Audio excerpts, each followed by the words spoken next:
Welcome back to another round of Spudventures.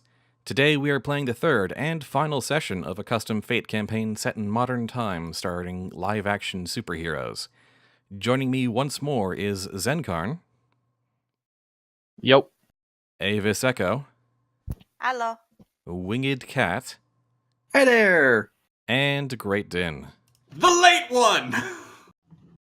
Well, that's also like daylight savings time at this point. Well, there's that, and also being an hour late. Just...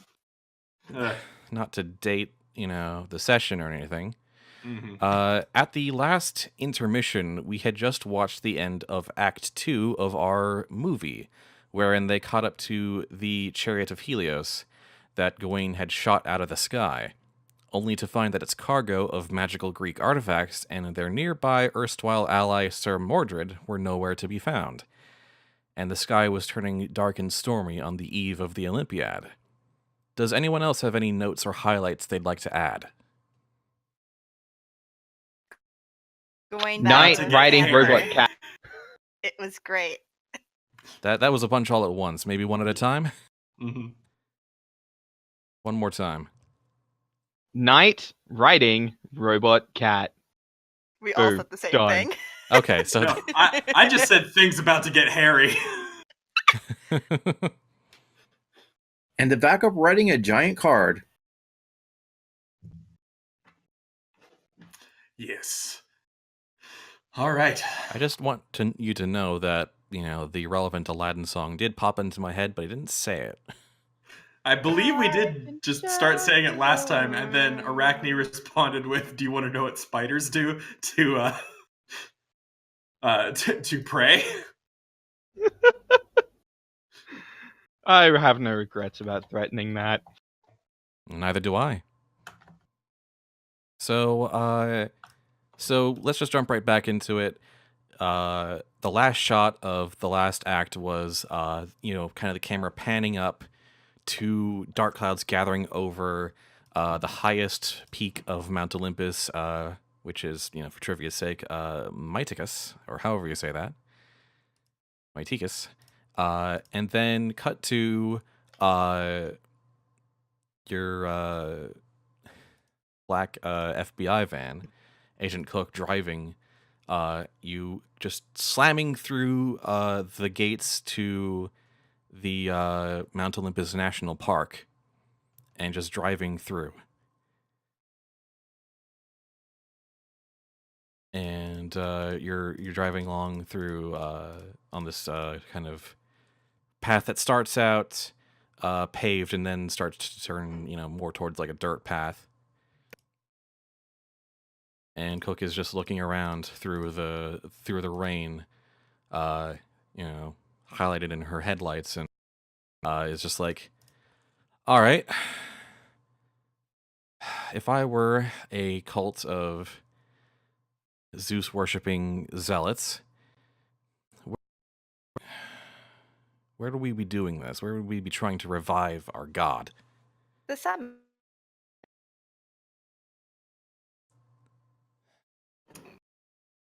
The Yeah, summit does seem the most likely, but... Do you have climbing gear? Do I need it? He's got a mech driven by a mouse, and we've got a flying card. We're just going uphill. Flying car? Card. Card, Oh, with a card. D. But Both what these do are- they have is my question. Well, they don't have the Chariot of Helios anymore. No one has that, unfortunately. We have some of it. Gawain holds up the wheel.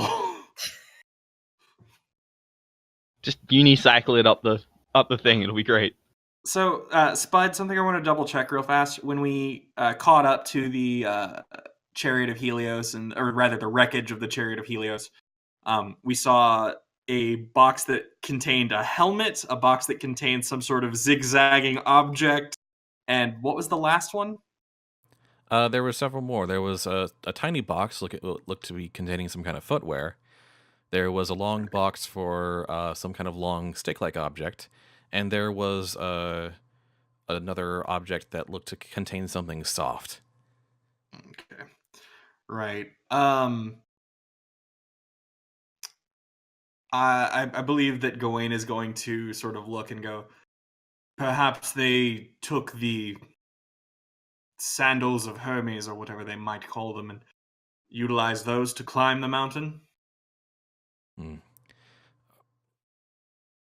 Hook kind of brings the van to a stop by the side of the road, and you can see off to your right. You can see, like a mile of forest leading to where the ground starts to elevate towards the highest peak. And she says, "You're gonna try to climb that?" No, we are going to climb that. We will have to. She looks to Gawain and says, "I don't think I can follow you." I'm sorry, you cut out, Spud. I don't think I can follow you. That's okay. Someone needs to stay here and take care of the agents that are down here. Can you do that, please? Excuse me? Deck points to the various... there were still the people on the chariot scattered around, right? We're in a car and we've been driving. Yeah, you've been driving into the We're nowhere park. near the crash anymore. So we're still there. I think Gawain is going to say, that is... I believe that there is still something very important that you can do for at least me, if it would not trouble you too much. What? He may be hiding, he may have run off, he may be at the top of this peak, but if he is not, I would really, really ask this favor of you. Find my brother for me. Mordred? Again? He nods, and lifts up, sort of awkwardly, the, communication devices that they've been using, the, encrypted phones or whatever. Like little earpieces? Yeah, and says, if you find him, do not confront him, but just track him for me, please. Okay, and then nods and gestures for y'all to get out of the van. Gawain extends... Before Gawain gets out of the car, he extends a hand to do sort of like a more full handshake, like grabbing the forearm instead of just the hand with Agent Cook. She's familiar with this tendency of yours and grabs your forearm back through the armor. Mm-hmm. Thank you, my Merlin. And with that, he will get out of the car. All right, you all get out of the van with the damp, rainy forest ahead of you. Agent Cook drives off. Dex sets up his car to fly over the forest. Nathaniel's getting into the Panther. Actually, no, he's been in the Panther. He's been riding alongside because otherwise everything would be stupid. No, I love this idea of a hamster in, a hamster-sized car seat. Or a rat in a rat-sized car seat. I'm sorry. Gawain is his car seat. That's true. I could picture a seatbelt attached to Gawain. He's got enough weird spots on his armor. He's got a kangaroo pouch with a small mouse in it. Gawain will awkwardly climb aboard the card. All right, can the card support everyone's weight? Deck looks at Gawain. I thought you were riding with the mouse. Gawain looks back to Chromice's panther mech and to the card, and then up to the mountain, back down, and goes, I had assumed we would all be riding this to avoid a bumpy ride. Well, I can take you and Arachne. Chromice, can you catch up? Or can you keep up? Absolutely. I doubt I would have fit on anyway without completely destroying your card. And he's going to start climbing, jumping up the side of the And as cliff. soon as Arachne and Gawain are both aboard, Deck takes off chasing him. Okay. So what happens is that Chromice, you take your mech and bound into the dark, damp depths of the forest because there's a bit of distance cliff side of the mountain. And a short ways in, you see flashlights, and you hear men murmuring and shouting to each other. And shortly after, you see that those flashlights are attached to the ends of combat. You cut out. I couldn't hear that. We're getting shot That- at. Attached to the end of combat rifles, apparently. Oh, so I'm getting shot at. Okay. No, you have a second to like avoid their beams. Yeah, if I can do that, I'll try. And this is why Deck is behind the mouse and above. When the mouse slows down, the card slows down. I would Gonna think be that you really super can't see visible. me very well in forest. Worth Subtle as a noting, sledgehammer to the face. yeah, we're going to be super visible because 1, we're on a giant card. 2, Gawain is holding a small sun in one of his hands. That Yeah, so we're at least dropping down into the forest instead of over the treetops when the mouse slows down. assuming. Yeah, but the thing is, you probably won't see. It Well, very well. there's also beams like shooting up through the treetops, as some of them actually gasp, look up. Everyone the main thing is shot we today. were staying in line of sight behind the mouse to be alerted when the mouse needs to slow down. Yes, you can see the lights coming up ahead of Chromice's mech.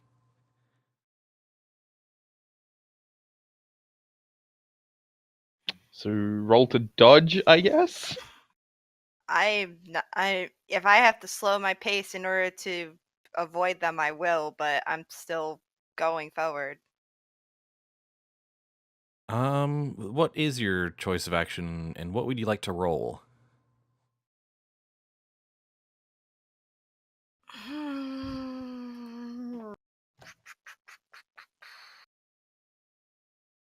So many choices.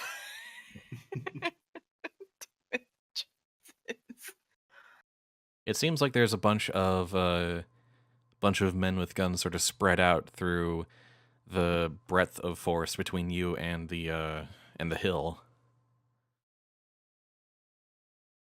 All Like all the of- easiest way to think about this is that while everything, like in a cinematic thought, everything was super fast paced initially, and now this is where it stops, and everything is slow movement. Well, like, do you want to make it slow or do you want to make it fast?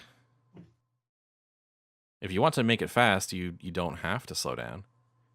You can just be like, just barrel through them. Because, the music's swelling and, danger's rising. This is just an obstacle. No, I know. I'm literally trying to get out of another character I was just playing. So it's like, yeah, no, we're gonna barrel. Time equals essence. All right.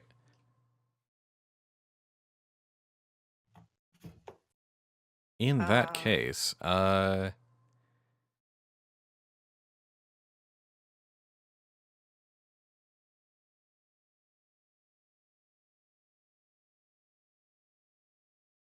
I'm going to. This is probably something you were wanting to do anyway, but I'm going to compel Brave Little Mousy to just charge straight at the gun. Okay. Take a fate point. Yay.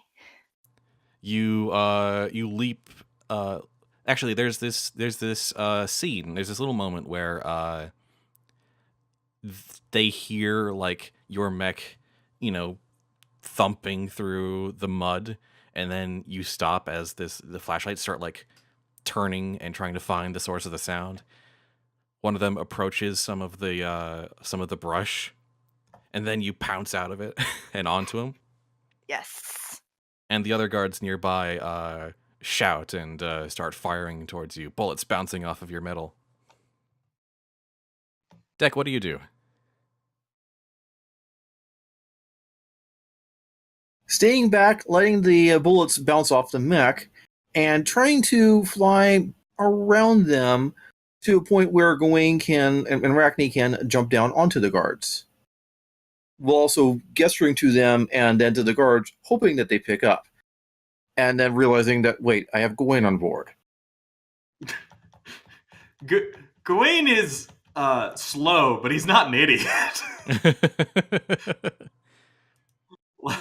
Like, I think he understands basic, like, yes, this is the moment for combat.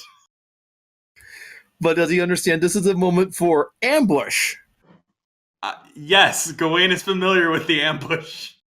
So this sort of like giant card flying sequence, roll me like CGI, because this isn't really a props thing, this is more of a green screen thing.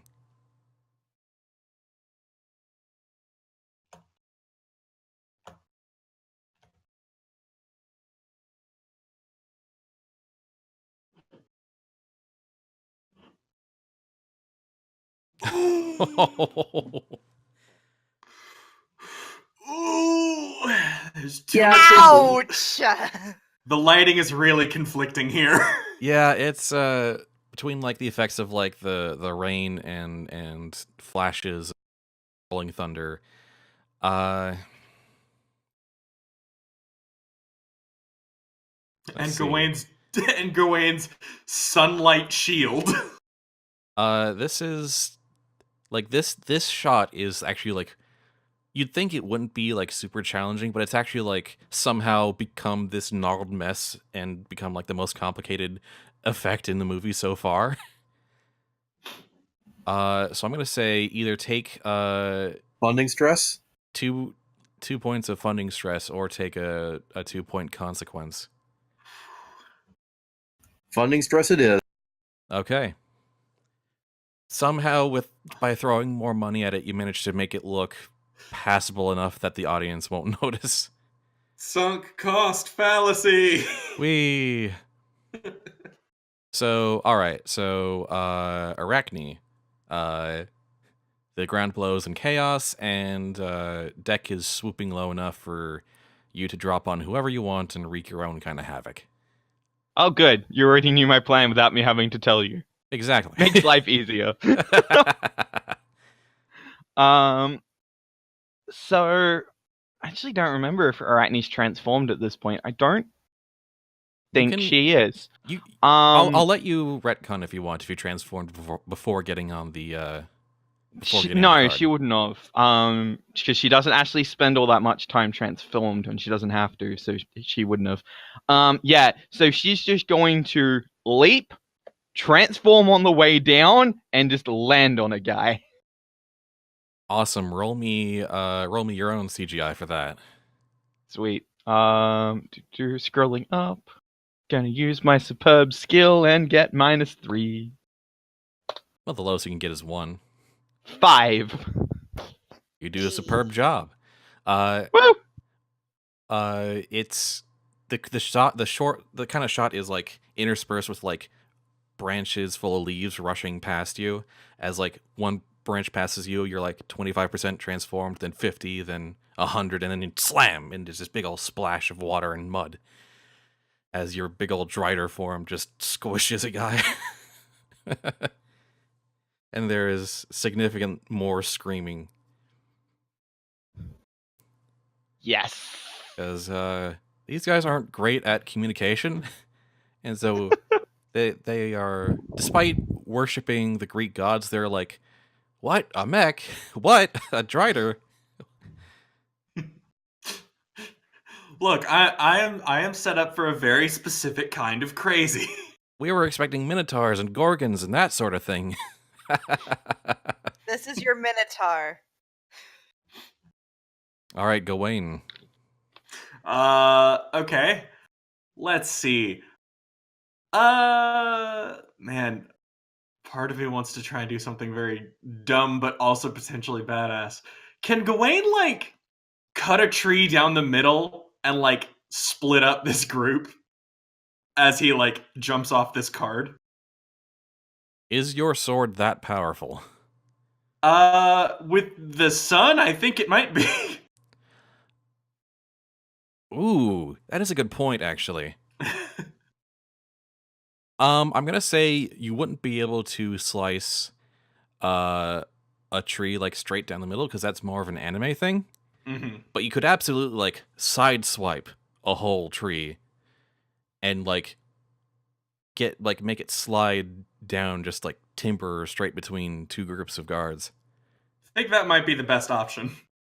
So what would be good there? That's definitely going to be more. It's definitely going to be more CGI because yeah, definitely. They're not actually going to let you like mime cutting down an actual tree. Well, yeah. So that would be an unfortunate +1, but I will let you add your your star power bonus from sunlight for this. Oh, well, cool. Thank you. +3 then. That's pretty good. I guess this would technically be making an aspect of split the party. Oh, actually, yeah. Split the party. 6. All right. If you're gonna say invoking an aspect, to get +2, I should actually probably take a fate point from you. Oh yeah, definitely. Yeah, because this is a very powerful effect you're going for. Very powerful, yes. So yes, you leap from the card, the chariot, the wheel of Helios strapped to your arm, and as it glows, it makes your body sort of have this sort of inner glow to you as well, like there's a furnace raging beneath your skin, and there's a brief slow-mo, and then a very fast cut where your sword smashes through the wood, sending bark and splinters spraying in all directions, like very close up too. And then roll me physique to see how you land. Okay. Give me just a moment. Nail the landing. 3. Well. You don't land gracefully. It's a little much. But you don't take any damage, and you like kind of land kind of on all fours in the mud. And meanwhile, the tree slowly starts sliding, and the guards shout as this tree timbers, and the camera looks up at the tree as it just topples towards the ground. Big ol' crash of sound and dirt and mud everywhere. And how do you want it to kind of like split the group? Roughly how many sort of soldiers are there? I'm gonna say roughly a dozen and a half. Dozen and a half. All right, so we'll put 6 on one side and 12 on the side that Gawain just landed. So you're actually like splitting up the player group as well. Yes. Okay, the tree falls and topples, cutting off the group that the rest are fighting with the group that is now looking in your direction and pointing all of their flashlights at you. Which, wait, just makes you stronger, doesn't it? I don't know that the flashlights will, but I do think I don't think they really have a choice since they're attached to the guns. Yeah. But I do think the image of a knight in full armor with who had just chopped down this tree with a shield that a wooden wheel that glows like the sun in one hand and a nasty looking sword in the other, standing up from the mud. I think that might be a little bit intimidating. Oh yeah, there's like the soundtrack is just thundering as you slowly stand up, like rain and mud dripping from your armor. Like this is a money shot sort of like, and like there's a slow approach as the guards all, point their guns up, their guns all cocking for no particular reason. And just the camera approaches you, you stand up, and then, you know, eyes closed, and then you open your eyes. And then cut to the other side. Sorry, I'm having fun with this, if you can't tell. No. Just... Dude, I think we're all having fun with this. All right.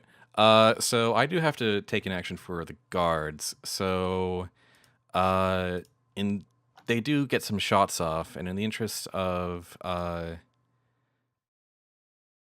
seeing how they all do, how about just make some kind of roll to defend yourselves, whether that's, you know, CGI or choreography or whatever you feel is appropriate for how you personally avoid gunfire. Even you, Deck, because some of them are shooting up at the card. More CGI.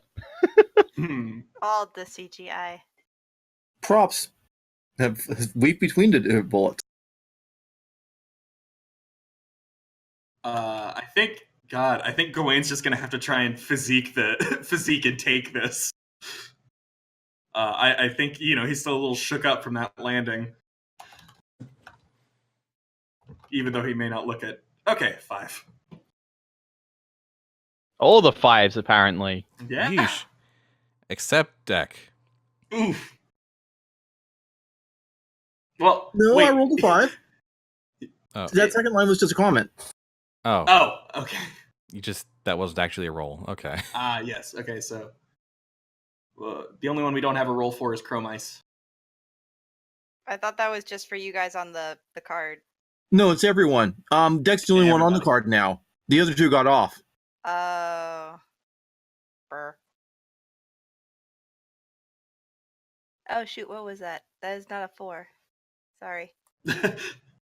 4U1 plus dollar signs. Money.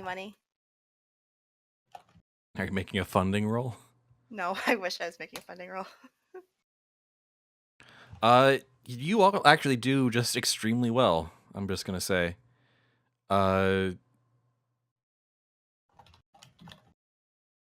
You're all just, at this point in the movie especially, you all, this is just kind of a scene where you all just get to smash a bunch of the last of the mooks. And so, like, you know, the bullets are bouncing off of Chromice's mech. You know, some bullets are like kind of like poking through the card, but you know, they're not actually hitting Deck himself. Barrel roll. Arachne is using, I imagine, illusions and her natural like spider creepiness to just kind of weave around the bullets. Yes, sir.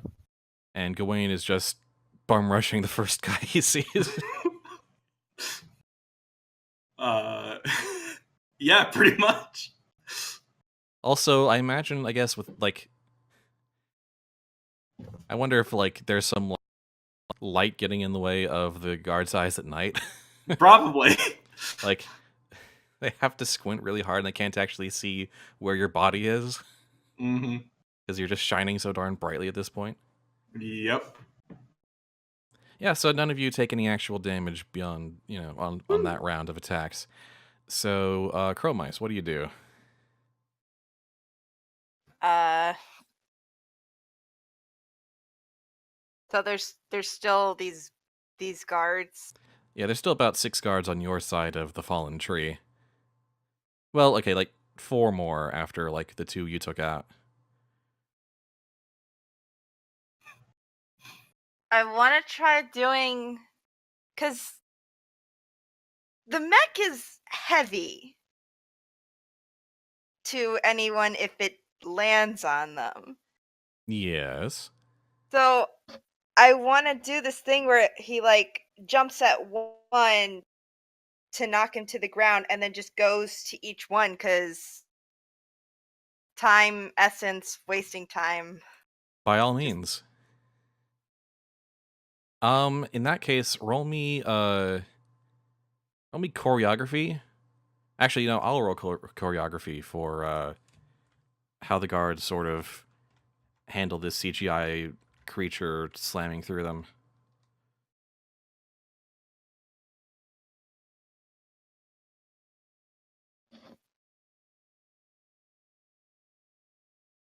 which is okay. Now roll me CGI.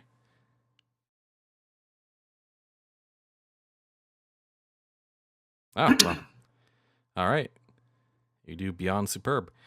So yeah, you actually just go through like 3 of them. Just pouncing from one to the other, just slamming them into the trees or smashing them into the mud. And your panther bot is very, very fast and can jump and can leap a long distance. And then just lets out a cinematic roar Yep. against the lightning as it like strikes somewhere or whatever. Yep. Deck? All right. So you remember that he took this horn of plenty. You have the cornucopia still? Yes. Yes. And it's Scorpio staff. But the cornucopia is what he's using now. So he's been shaking it up a bit, seeing what volume it can produce. And then, so some of the guards on the other side of the tree shot at him, but let's say the dozen or so guards on Gawain's side are all focused on him. Mm-hmm. So he does a pass over them, upending the cornucopia, trying to bury them in grapes and bread. Sheer props for it. Sheer props. Yep. That's props. That's props.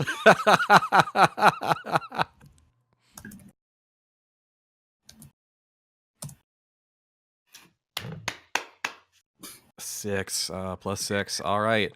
Yeah, this is mainly intended to distract them or incapacitate them to make Gawain's job easier. If it completely buries him, he'll take it. But mostly, he's just a it's a horn you can hold into your hand. So like, what comes out if you just upend it is not like a mountain's worth, but it's a pretty constant stream of fruit and bread and wine that just waterfalls on top of all the guards you pass over, which is like 7 of them all in a row, and they're just like pelted and soaked through with just like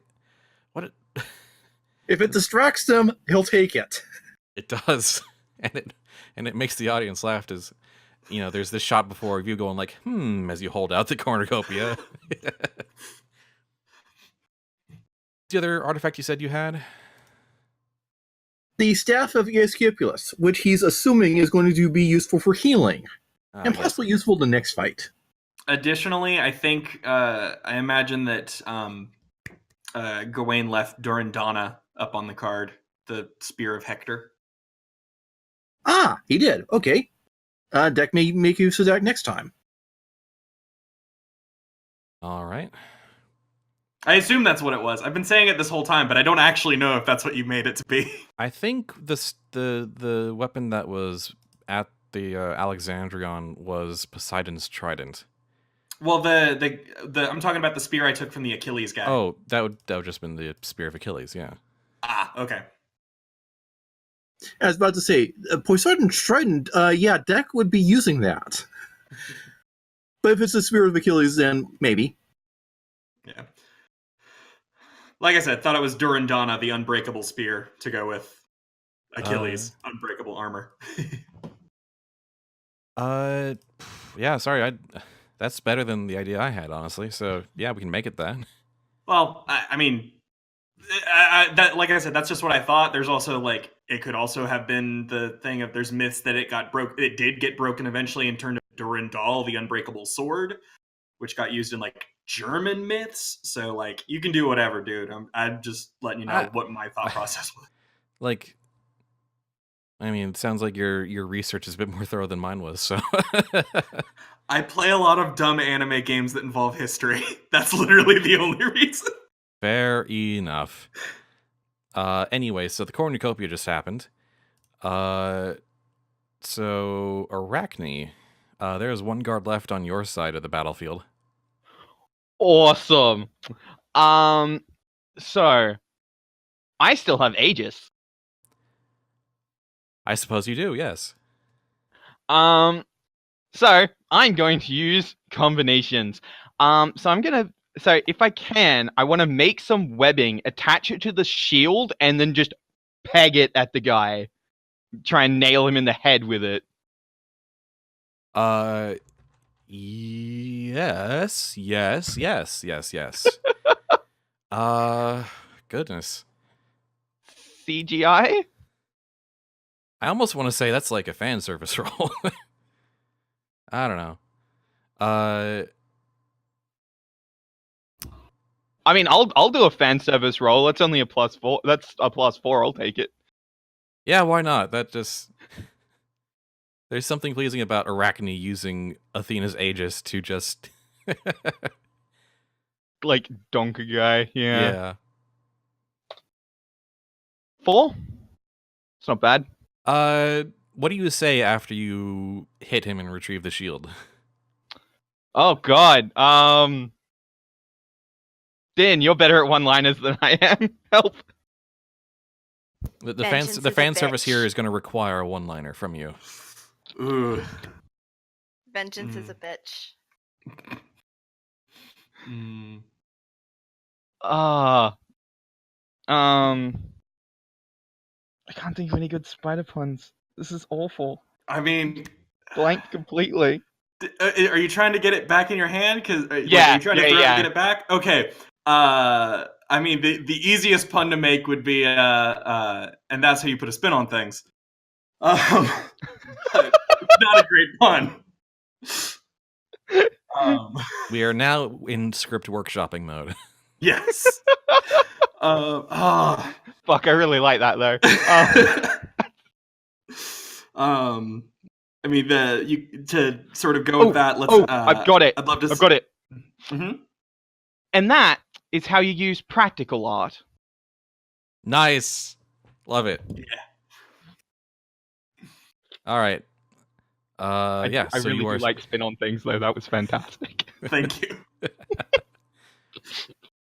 That would have been like if you had like attached it to the shield and then like spun it around in a circle.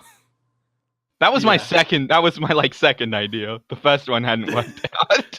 Just use it like a sling. Like a ball and chain or something like that. Mm-hmm. Oh my god, that would have been awesome. Well, there's still time. Oh time. yeah, there super is. All right, and then Gawain, a cornucopia of food and wine have fallen from the sky and distracted a bunch of the guards with guns. Okay. Let's see. And there are 5 that are roughly undistracted, correct? Yes. I think that the best option would just be to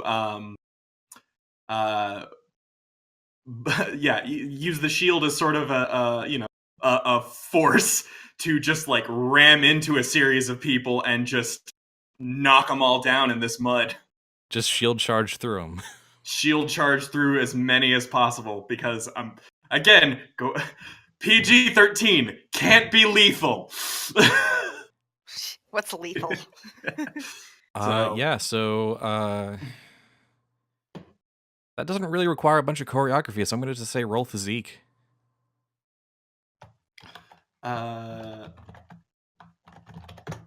6 for knock 'em down.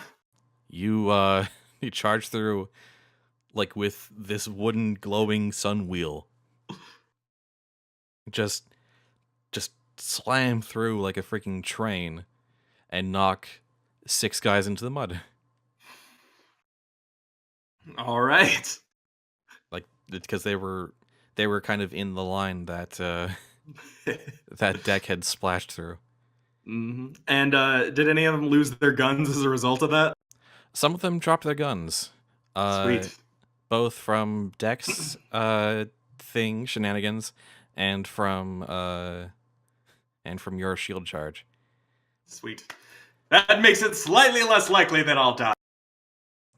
There's a few left, and they aim at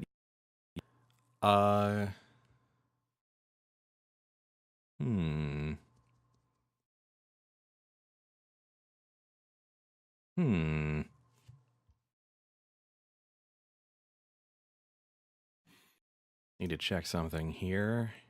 All right.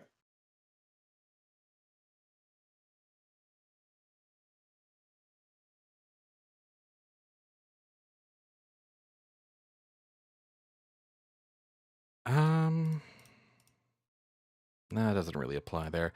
But I'm gonna say the remaining guards that are not splashed and not knocked aside are gonna shoot at Gawain. That makes sense. And at least one of them isn't like completely blinded or distracted or knocked down at this point. So you're still wearing medieval armor. Yes. It's definitely So not you- going to take bullets super well. So what I want to do is I'm having an interesting time making a decision here. Roll me script to see if Gawain gets like dramatically shot or not. That's a 2 for gonna get shot.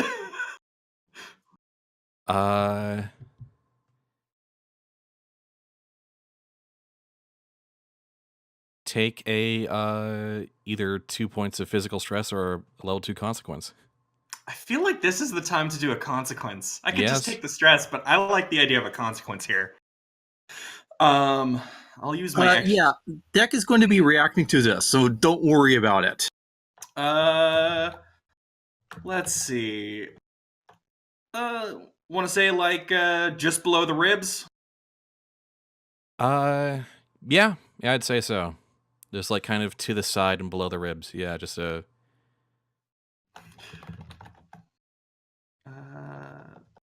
beneath the right ribs. That's not how you spell ribs. All right, I have a mild physical consequence.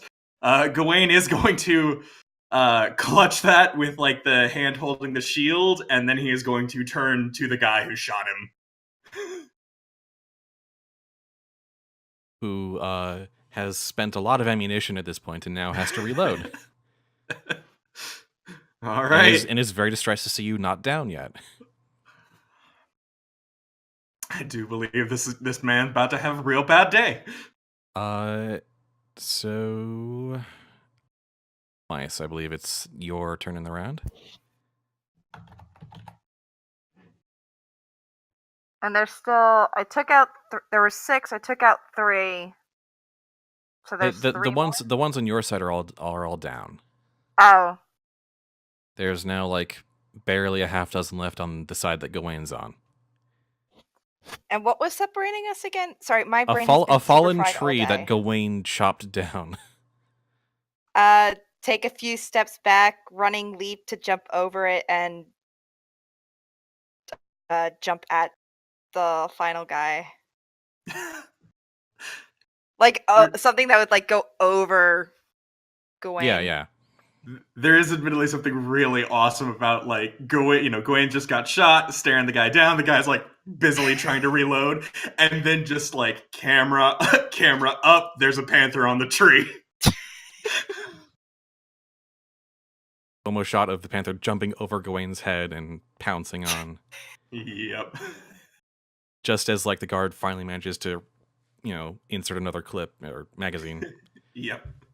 The moment he like lifts it up to look, and it's just like Robo Panther in face. So yeah, roll me. I'm trying to think of something other than CGI for you, but you're a CGI creature right now, so CGI.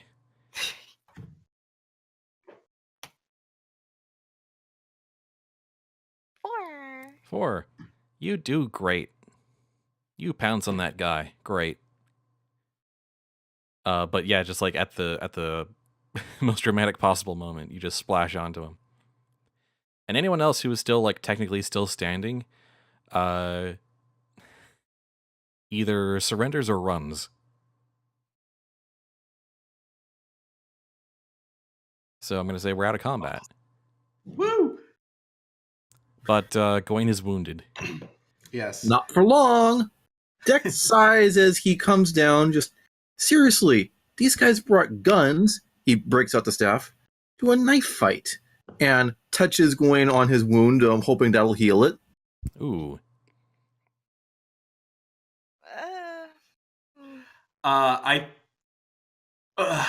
I think I'm going to invoke my aspect of Bravely Proudly the Lone Knight and have Gawain push it aside.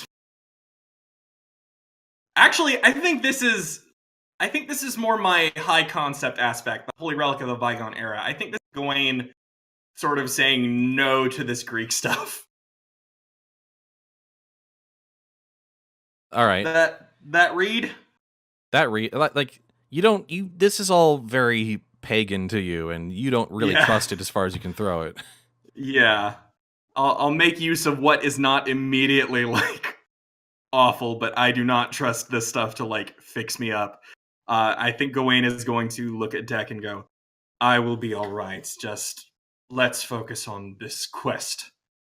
And I also think, question, did any apples fall during the cornucopia thing? Yes. Cool. I think Gawain's gonna pick up one of those, walk to the one that is currently underneath a panther, and then he's just going to, like, force the man's mouth open, shove the apple into it, and then pick him up and sling him over his shoulder. What? Basically, we'll get information from him in as soon as possible, but right now we need to actually move. Not sure you have much use for the guy at this point, honestly, is what I'm going to say. Nah, I guess that's fair Especially enough. because you kind of speak different languages. Oh, that's true. I forgot he's Greek. Sorry. All right, never mind then. Gawain's still gonna, like, push the rod away then, and then just, like, basically say, let's continue this mission. I will let you do just the apple thing, and then just leave him there. Yep. I liked the idea of it since I was like, oh yeah, there should be apples or something in there. Let's do a roast pig joke. All right. So do you guys get back on the card and continue flying up the mountain? I think Running up the mountain. And with the panther running up, obviously. And then we can interrogate the prisoner en route. Again, different language. Yeah, I don't think we can interrogate this prisoner. Not unless Deck speaks Greek. Script roll to see if Deck speaks Greek, or training roll. I'm gonna say that, like, what do you want to get out of this is the question. Because any information that will help us in the fight that's about to happen, like any weak spots, any ways to disrupt the ritual, anything like that. I think the sort of ultimate question is just, like, did they pick up the items at the crash site, or did Mordred pick up the items at the crash site? I think that would be the ultimate sort of information there. Deck's only going to ask that if Gawain specifically asks Deck to do so. I don't think Gawain's going to do that. The thing, like, you'd have to convince him to talk and give it all away when this is the thing that they've been all working towards for years, which I think would just take a lot of time. Yeah, I don't think we have time for it. Even dangling him over the side of the card as we fly? Yeah, I still don't think we got time for it. I think we need to press on. All right. I appreciate it, though. Like, I'm not trying to shoot it down. I don't think we have the time at this point. That said, I'm going to make that training roll because I'm just curious to see, does Deck speak Greek? Yeah, go for it.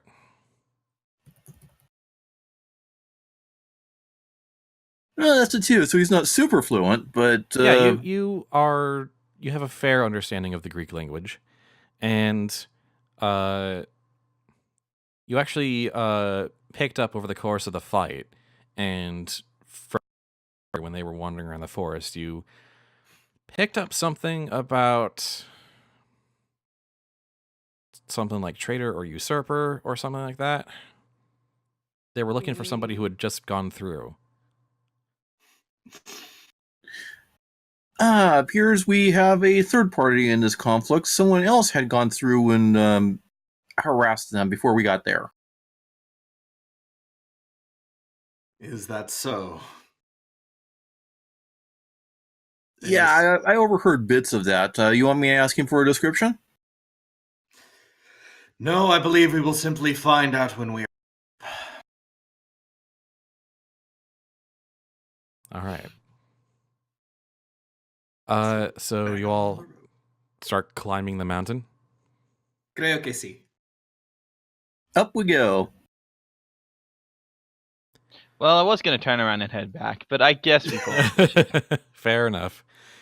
I hope Chromice's mech comes preloaded with elevator music. He is at the top waiting.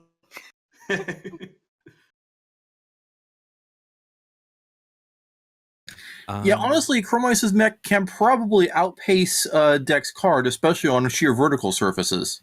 Yeah, probably. All right, so Chromice ends up going on ahead.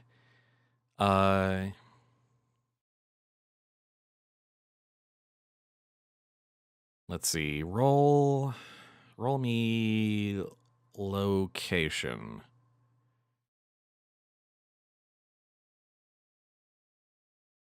Everybody? Chromice. Okay.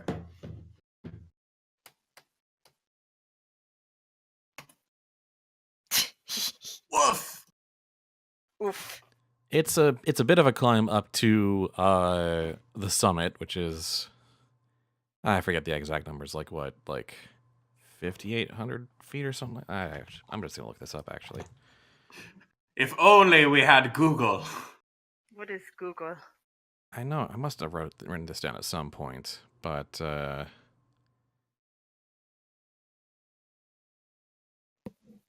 2,920 meters, 9,570 feet. oh, so I was way off. Okay. So yeah, to reach the top of Myticus is a nearly 10,000 foot climb, but to your mech who cannot get tired and is precision built for this sort of traversal is nothing. And you actually reach the summit well before them. It's, it's not especially like snowy, but the wind and rain have all picked up a lot. And there is nothing like that you can immediately find at the summit. It just looks like a normal mountaintop. There's no one there. No one seems to be waiting there. No structures or anything. Does anything come up on like infrared sensors that the drone totally has?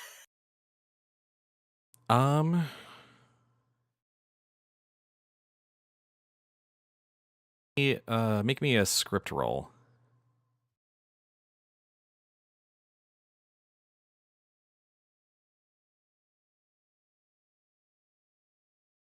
The time when I can't remember what my numbers are. What are numbers? You've got 0 in script. Yep. Ow. Your sensors don't. I'm not sure if you're like not looking in the right location or something, but you just look around all at the summit and you. I almost want to say that maybe the weather is just so bad that it's starting to interfere. Oh yeah, there's definitely like electrical interference from the storm. And rain fade for radar and infrared. Yeah.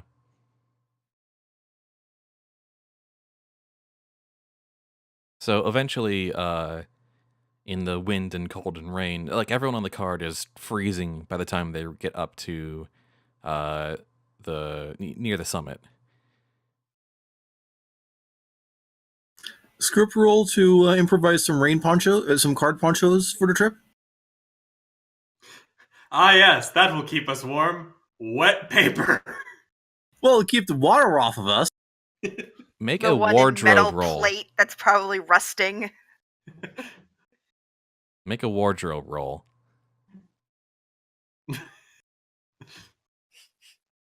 0. It doesn't help. The wardrobe department tried to make like card ponchos, card shawls, and they don't look great. And they almost like once the wind turns on, they like fall apart almost immediately. But they leave it in because it's just like, well, good effort there, Deck. This is the part of the movie that becomes a meme. I don't know about that. I actually can't imagine there's an interview that this and that's what became the meme. Oh yeah, yeah.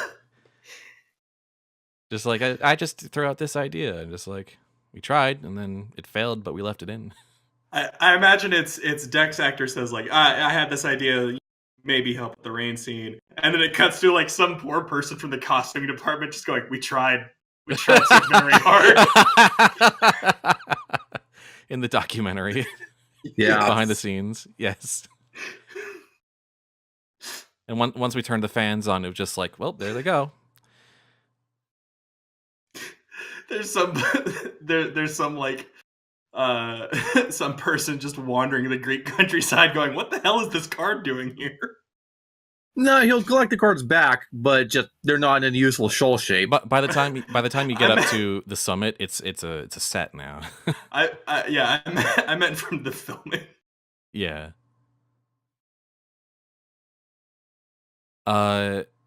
So all right. So yeah, that was your wardrobe roll. Would anyone like to make a script or location roll to kind of search the area? One script roll coming up. Sure, location sounds.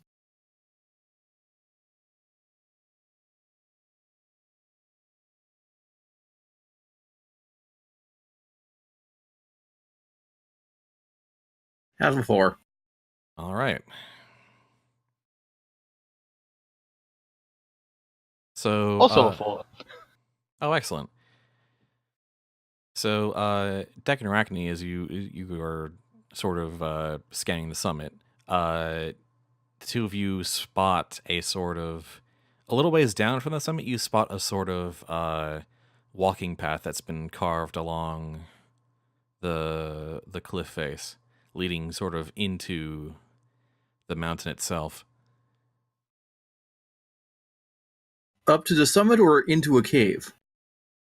Into a cave. But a cave that looks kind of more like rigid and constructed than just a natural forming cave. Like some kind of inner sanctum. Chromice, I think we found it. I take it this cave is probably not large enough to fly in? No, it's not. Deck gets up to the mouth of the cave and everybody off. Climbs down. Clang, Jumps clang. down. Clang, clang. The sound of 8 spider legs touching dirt. Just like thump. Right, and he just jumps off. Like everyone hops off the cart and then boom, as Chromice just drops onto the area behind them. Apologies. It's slippery. There's a sliding scale of weight in terms of the characters here. You've got a heavy mechanized unit, a man in armor, or rider, and a regular person.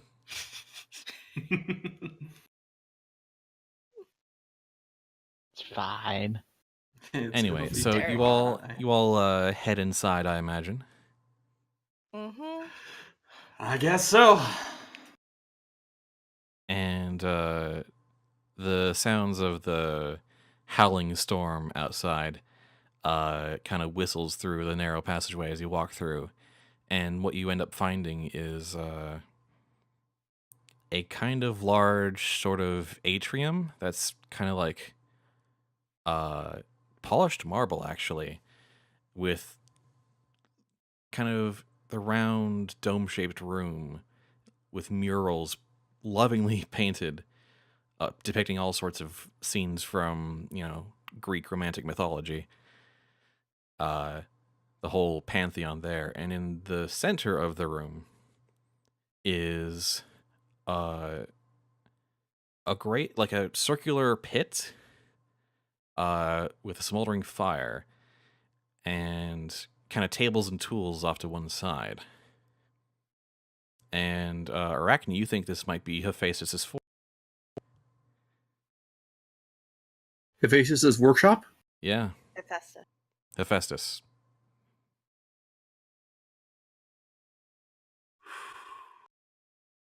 Deck's already heading for the table and tools, not recognizing it, but knowing, hey, table and tools, useful for sabotaging stuff like OC rituals.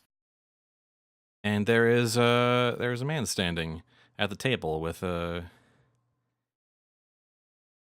Deck's an not array of heading there items. yet. Or How did we miss rather, him? no. He's Actually, so what happens as you enter the room is that there's no one there at first, and then there suddenly is a man who is currently lifting a helmet off of his head, and it is Sir Mordred wearing the Golden Fleece.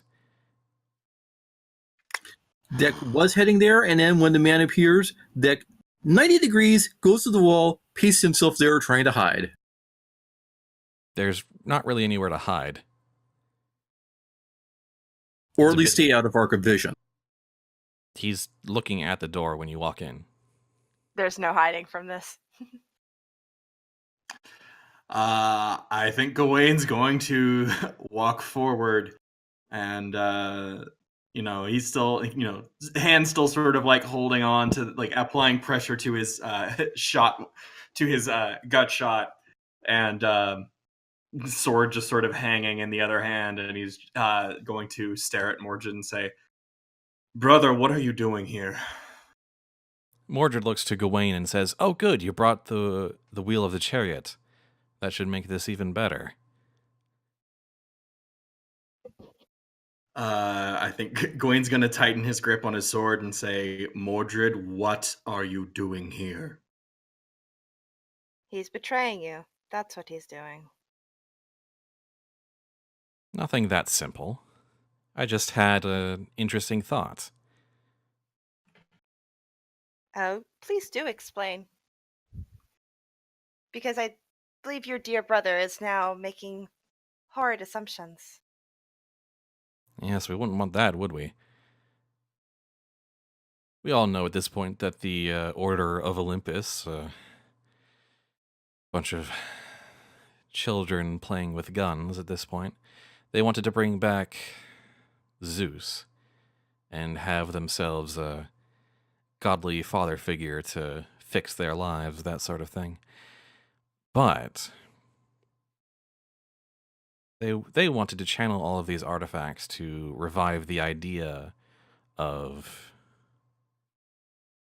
that pantheon. But based on what I've seen, you don't have to bring back Zeus. Given the right ritual, you could bring to life or any particular god you wanted. Make them manifest on the mortal plane.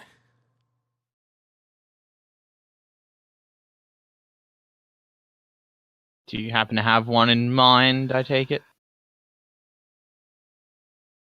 He looks to Gawain and says, "Why not the god that we profess to serve under King Arthur, the god of Abraham, Isaac, and Jacob?"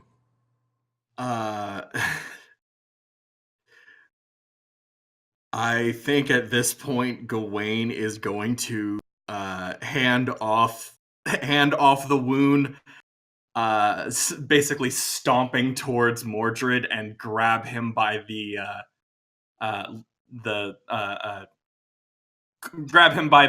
neck of his clothing. Grab him by the fleece. Yeah, grab him by the fleece.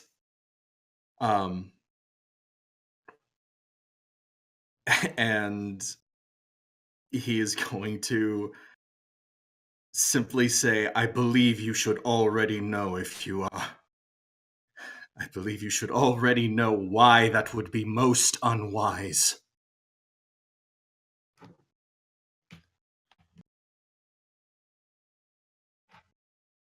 What's the context there that you're coming from there, GreatDinn?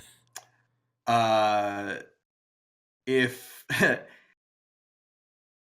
my thought process with this is Gawain is going from the specifically the reference of Abraham, Isaac, Jacob is one, he wouldn't be doing this if he didn't believe that this deity was not on this mortal plane. So, like, that's sort of, one, implies a loss of faith on Mordred's part, and two, it could very easily be Old Testament, and that would be bad for everybody. And not New Testament.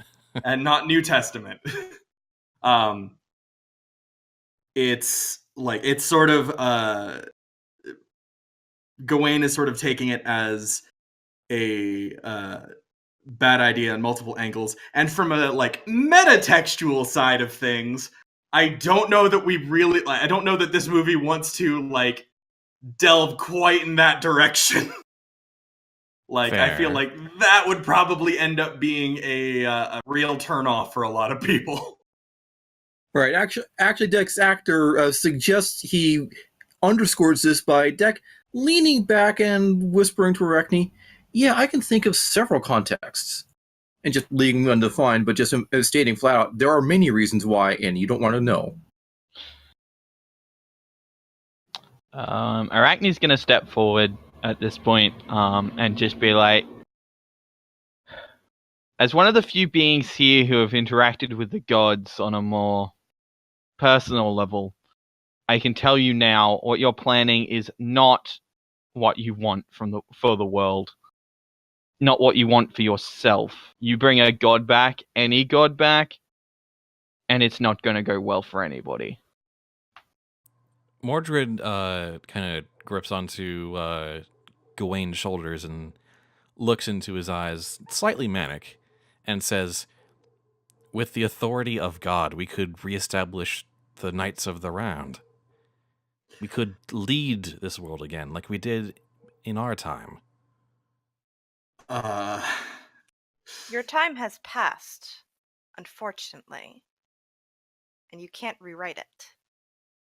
Gawain's going to actually turn back at Chromice and go, "This is not between you and my brother. This is between us."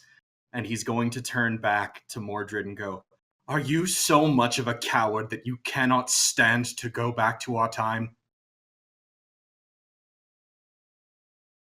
Do you have so little faith in yourself that you do not believe you find the Holy Grail in our time? Do you believe in anything, Mordred?" He's going to look very, very... He's going to grimace and look very, very pissed off at that. He grits his teeth and anger tightens around his eyes.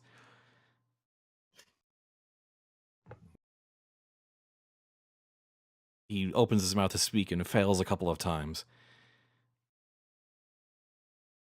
And then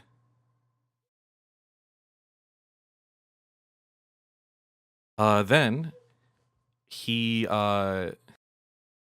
kicks you off with a sandaled foot. Probably right in the wound, too. Yep. Yeah, that'll make him drop. And take to the air on the sandals of Hermes and put the helm of Hades back on his head, and he disappears from view. Gear is busily grabbing up the tools from the table if he can take most of them. It's just like hammers and that sort of thing. Right. Raw metal and... Right, so Gear's taking them. Okay. Noted. Are we 100% certain that Deck isn't a klepto? You mean he's not? I've been 100%. I just kind of assumed. Yeah, I thought that was just a baseline assumption of this. He's the rogue of the party, come on! That's fair. Okay, you're right. No one blinks.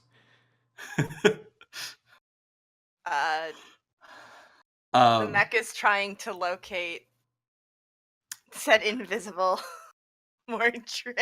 All right. Is there a furnace? The furnace is a big old pit in the center of the room, a round pit. All right. And there's kind of like a anvil and a platform set above it. Are there any glowing embers or ash in that pit? Yeah, tons and tons of it's heated. All right. I think Gawain is going to reach into that pit if it's not too deep. Grab a handful of ash and start scattering it. Interesting. And he is going to, as he's doing this, he's just going to shout, "Show yourself, coward!"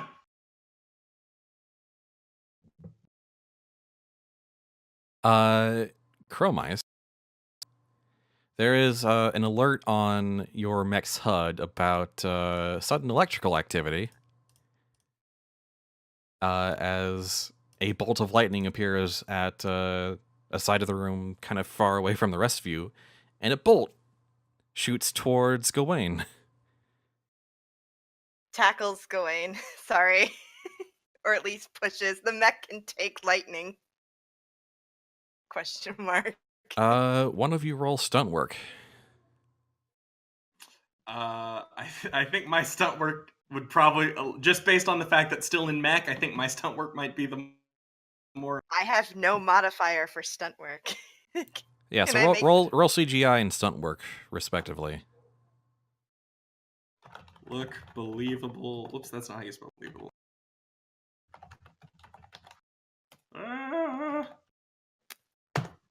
That's a 4.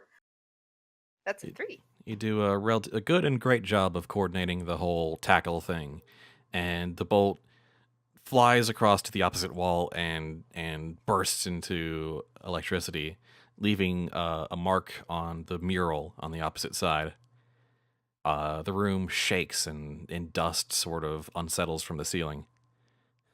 Can I just have a small moment where he's probably like under? It's like, have your little family squabble after he's not shooting lightning.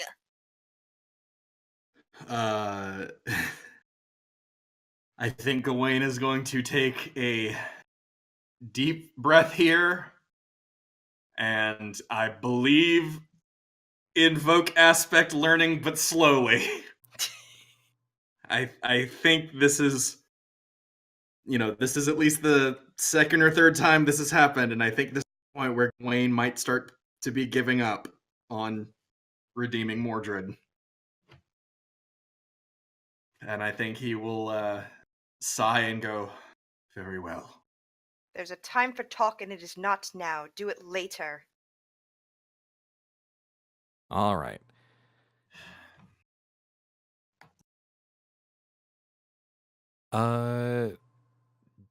Deck or Arachne? You can pick your order. So, Deck has the tools, and it looks like this place can't be used for much without them.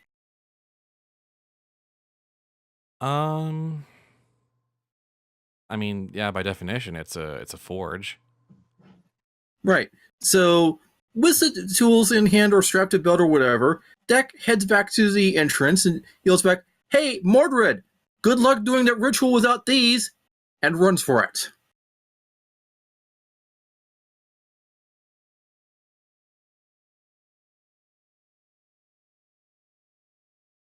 He he doesn't answer you immediately. But no, actually what happens is you try to leave, but you are actually knocked aside by something flying into you. And you hear his voice say somewhere near you, "I don't need those. I don't need to forge anything. I don't need to channel anything. Once I'm done with you, I'll destroy these in service of our Lord. That tribute will bring him back. The removal of these heretic pagan artifacts from the world." These artifacts that even he made? He didn't make them. But he made everything. Mordred did. And on that, I think we should end Deck's turn and let someone else react.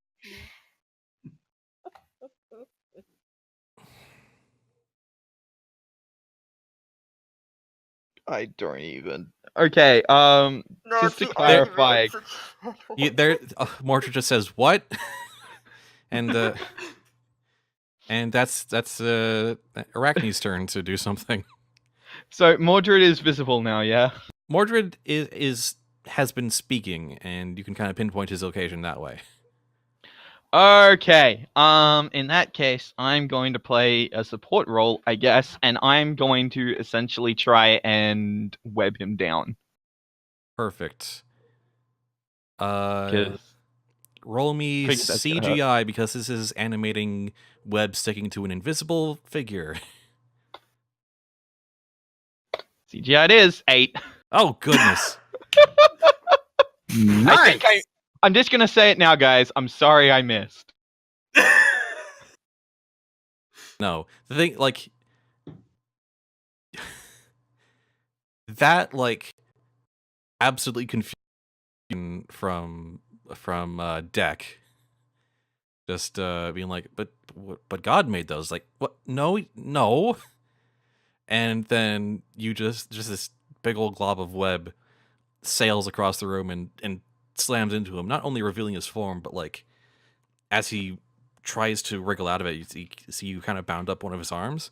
But you just don't stop there. You just keep throwing more and more and more and more and more web at him until Spider-Man this. until he is like actually weighed down and his sandals' wings are bound and he falls to the floor. I'm gonna just gesture at Gawain and be like, if you gotta do now, if you want to talk to him, and go for it. Oh boy.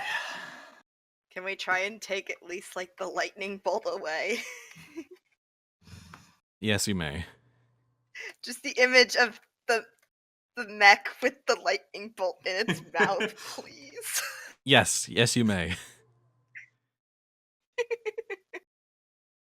You pick up this jagged energy coursing object, and as you pick it up in your mech's mouth, it kind of like surges through, and there's a bit of warning signs on your mech, but then there's like, energy redirected, and then even though it's still sparking in your mouth, you can actually just hold it just fine.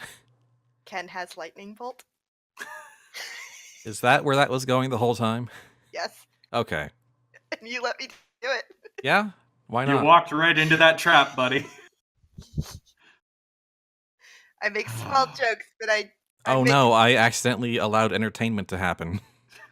It's true. How could I? I mean, in a movie, it's a pretty tough road to go. Now, the thing is, did you actually say it out loud on camera? When it first shot through the system, probably a squeaky voice, and then everything reset itself to normal. I actually could totally imagine that being like a quick frame surge. bonuses during the surge. Just like just like the UI is flashing in for one frame. There's like a dialogue box says Ken has lightning bolt. Yeah, yes, probably. Yes, no. That feels like a freeze frame bonus. Will like do. that one fan that just sees it. It's like, no, it was totally there. But you have to wait DVD or Blu-ray to stop frame no, by frame. You just take a screen grab and post it on Reddit and Imager, and there you go, millions of fake internet points. Yes. And also free advertising. Yes. Okay. So I think with Mordred sort of tied up, I think Gawain basically has one option here. He's going to approach Mordred. He's going to lay Galatine sort of flat on one of Mordred's shoulders. And he is going to say, "Mordred, do you honorably surrender?" He is still invisible with the helm bound to his head, but you can see the outline of him. Mm-hmm. And there's a flicker as the helm's power sort of fades for a moment, and he kind of flickers in and out of visibility. And he's glaring up at you and says, "If this is how it's going to be, then you have to work fast. The Olympiad is approaching." And the artifacts around the room, the wheel, all the things that he's wearing, all the things that you've brought into this chamber are starting to glow.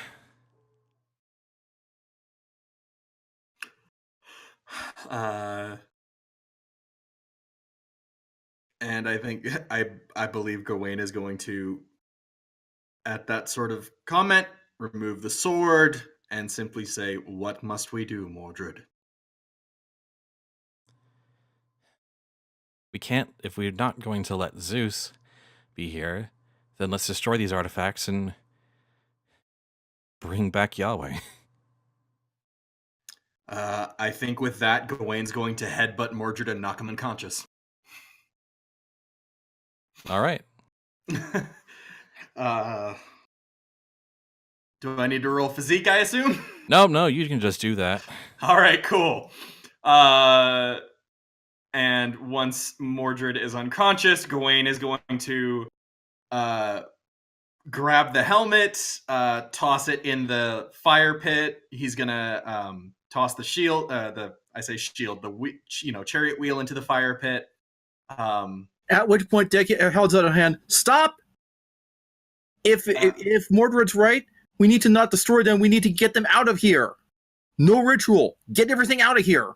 Gawain looks to Deck and says, "No, my friend, I fear you misunderstand. I am not tossing those in to destroy them. I am simply preparing to slay a god." And I think Gawain's going to take a battle stance. Oh boy.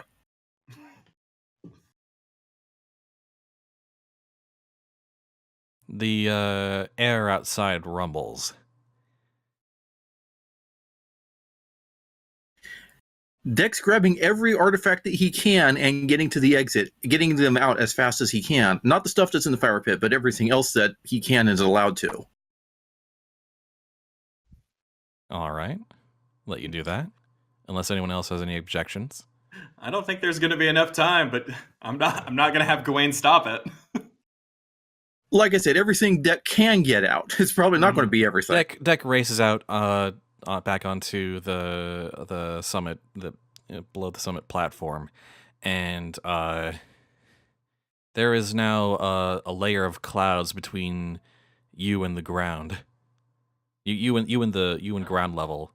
Like, you look down the hill of the mountain, and you just see a wall of lightning clouds. And above you, towards the summit, there's lightning striking the very top. Yay. Deck drops his load, goes back in for another load. Something's reacting. What are Chromice and Arachne doing while Gawain's preparing for battle and Deck's grabbing stuff to get it outside? I'm readying my shield and sticking with Gawain. I have a lightning bolt in my mouth. So it's just Deck is the only one who's like trying to panic and run at this point. He's not panicking and running. He's trying to reduce the ensuing battle as much as possible. It doesn't seem to be having any effect. The artifacts you bring out of the chamber don't stop glowing. Mm-hmm.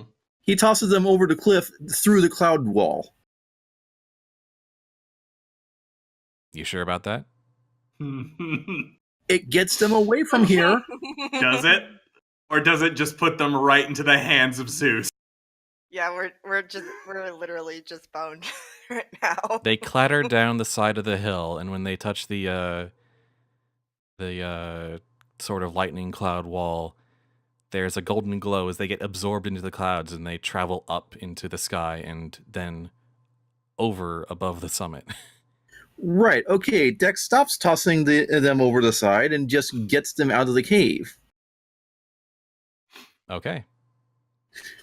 He's got a transport card loaded up as just loading stuff on. Meanwhile, the others are still just looking at you I'm like... just questioning how much time this is taking, because I run in 6 seconds per movement from D&D for anything. So... I'm like, I'm just kind of enjoying this moment of Deck panicking and not being his usual unflappable self. Yeah, I know. This is the yeah. Well, so I also have this image of the three of them just standing, watching him pick up something, run back, and their heads following every single time. Eventually, someone has to say, maybe I think at one point Gawain's just going to grab Deck by the back of the say, "Save your energy, friend. We will need it." All right. I think that said, this one is the most important one that he doesn't get back. That is at true. the very least, let me play keep away. You can attempt that, but that logically would make you the biggest target. Are you certain that you're able to play that? Let him target do well? it. And then I can fly, and I'm an. No, that's I'm a totally fast- Chromice speaking from inside the mech. I can fly. I can dodge faster than any of you. If you are certain in your abilities, feel free. I will not stop you. I will just question. Deck, I may not know much of this science, but I do know one thing. Lightning always strikes the tallest object. You may not want to be in the air. He has a point.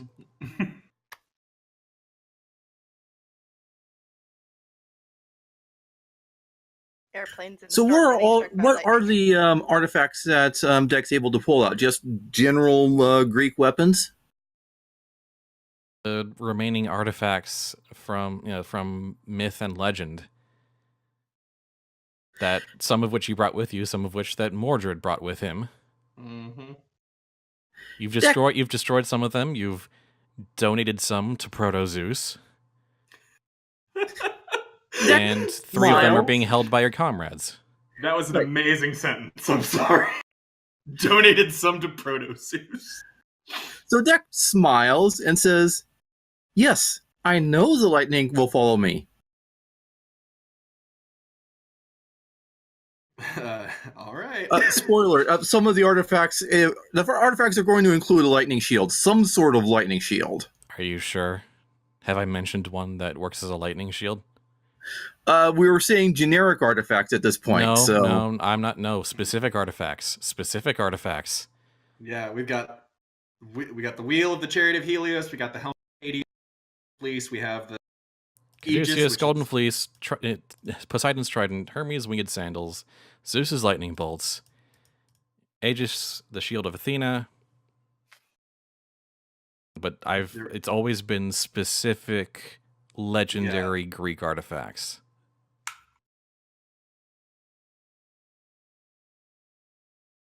Yeah, I don't think and you got a lightning shield in there, buddy. You've dumped a lot of them now. Basically, Deck, you can kind of like pick 1 or 2 that you get to keep because all the others are keeping 1 or 2. All right, he's keeping the staff and the horn, and the cornucopia. Cornucopia and Caduceus. All right. I don't know if it was 100% clear, but yeah, Gawain tossed the shield. So so you're not keeping that then. Gawain is going that sort of conversation with Mordred and everything did change one thing, and that's Gawain has decided I am not going to rely on these artifacts. Excellent. So only your genuine Arthurian artifacts. Only my genuine Arthurian artifact and a deep belief in myself. The power was inside me all along. It was. Chromice is of the mind that the lightning bolt is probably one of the last things that Zeus needs. Which or is that needs fair. To be in his hands. Mm-hmm. All right. So with that, do you travel to the summit? Yes. Yep. Deck is still on card, but flying around. But yes. Everyone jump on the Panther. We're going for a ride. Arachne? Yep. Heading out to... Yep, sure, whatever. I've died before. To get Arachne's onto kind of... the Panther and just like climb up. Arachne's kind of hit the point with all this where it's like, well, this is happening, and nothing I do is going to change the fact this is happening, so yeah, alright, let's go. My brain is having this dumb moment of Arachne thinking, well, I've died before. I'll just that has to be reincarnate. like the last shot before you cut to the summit approach is just being the last one to leave and shrugging and saying, well, I've died before. 10 out of 10, I'm in. All right, so cut to approaching back up to the summit. Just the wind and the rain is gone, but now it's just wind and thunder and clouds sort of billowing around, forming kind of like a floor of clouds. Kind of like a twisted vision of heaven itself. There's a bright blue ring above, crackling with lightning, directly above the highest point of the summit. And then there is a big crash of energy down towards the ground. And there, standing before you, is this sort of cloudy-looking, overly muscled man with a great big white beard. And looking at you through glowing, golden, sparking.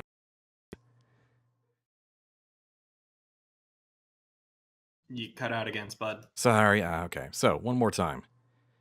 A big crash of energy strikes down from the clouds above, and there, standing before you, is a giant of a man with wearing a big flowing toga and with a big long white beard, and looking at you with golden crackling eyes.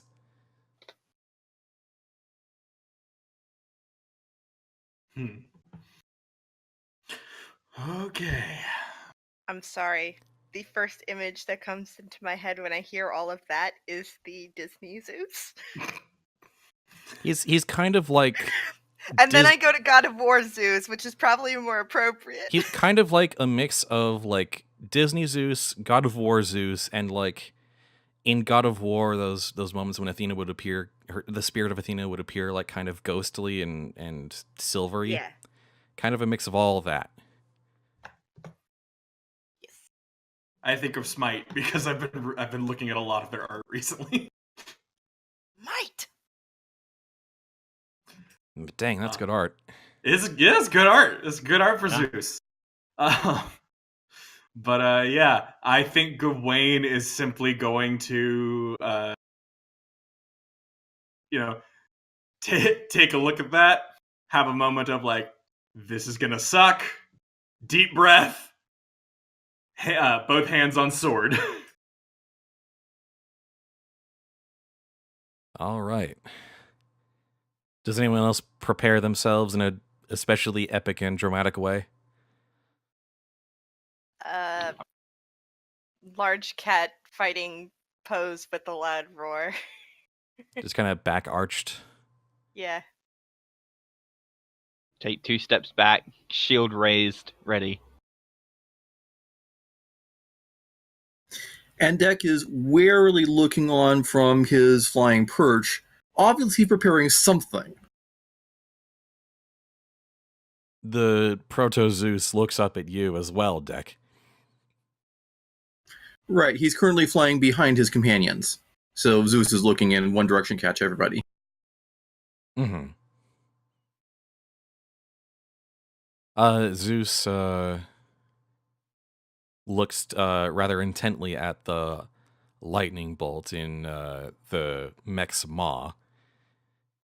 And he kind of bends his knees, and suddenly he's off like a shot. Just zooming towards Chromice and swinging a giant fist at him.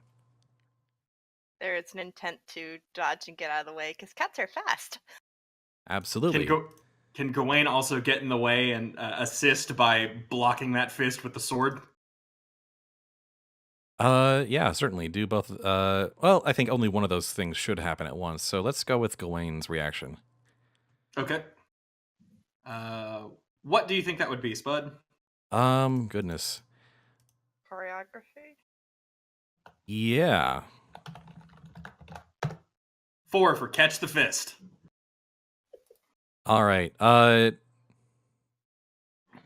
You managed to just barely catch him mid punch, and it like pushes you back by about a foot. Your feet dragging across the clouds and kicking them up a bit. Jeez. And even then, you have to kind of like struggle to hold it there for just a moment, like putting your other hand on the sword to sort of keep it steady. So I'll say that's your action. Chromice, what do you want to do? I want to think that in this small amount of time that they have had, and he's had the bolt in proximity, he's been trying to figure out how to like use it. Mm-hmm. Do you think he might have figured out like a small way to like make it discharge lightning without actually throwing it? Make me a script roll.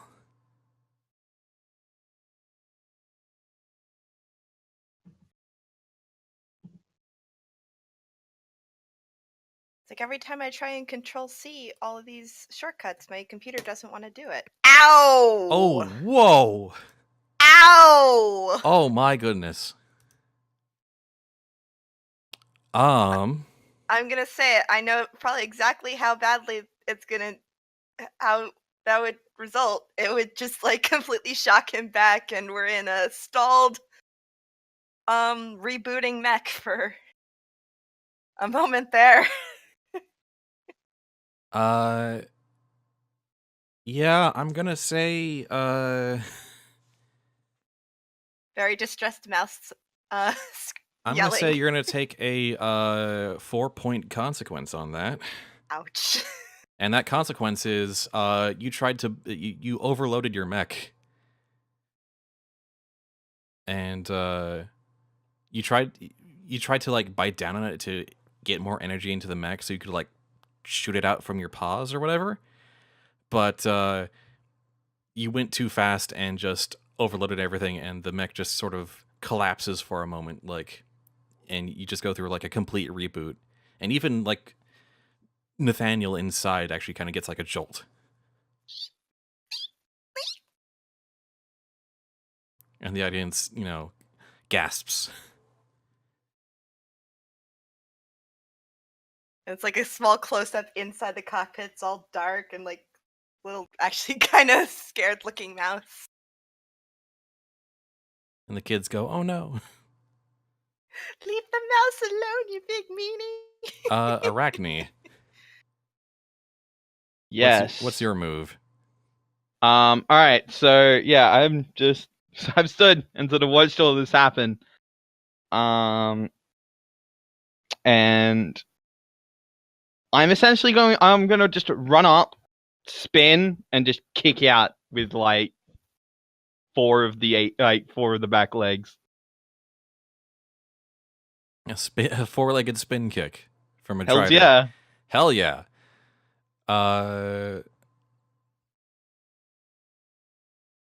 It's hard that I stab and stab and stab and stab and stab at thee. CGI again? Yeah, CGI. Yeah. I guess pretty much every roll I make is CGI while I'm in this form. It's great. Pretty much. It's a bit too powerful, but it's also it works, but he kind of no-sells your your kick. And he just kind of, when he's got one hand punching Gawain's sword and pushing against it, and he's holding up his arm to block like 3 of your 4 spider legs. Great. So yeah, I'm gonna drop and spin back around so I'm not entirely on balance. And I guess that'll be my turn. All right, and Deck? Okay, so both of Protozeus's arms are occupied. Yes. Which means Deck has a moment to zoom by. No, actually, Xencarn just said that Arachne drops and regains her balance. Right. While Arachne is attacking. Deck has a safe moment to do a zoom by. Presumably Zeus has some of these artifacts that were accidentally donated to him. It looks like he just kind of absorbed their raw power. So he can't like pull them off. No. He is still sparkling though, right? Yes. Let's try a wine shot to the sparkle.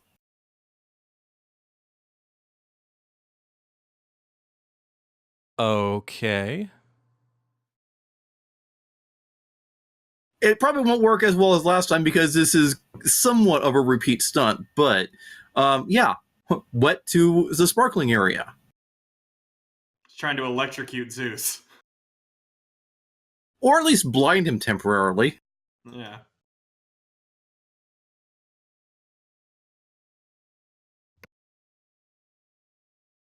Make me a props roll.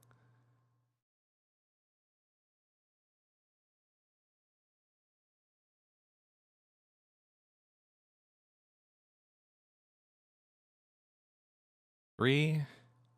Only a 3. Well, you're quite successful, but let's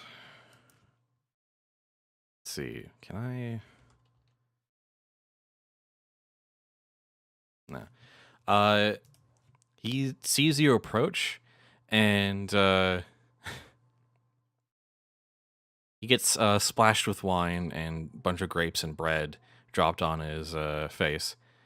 But instead of like reacting badly to that, he actually just like pulls away from his engagement with Gawain and just shovels the grapes and bread and, you know, the wine he's pulled into his giant hands into his mouth and just chomps it all down and lets out a pleased gasp as he swallows it down.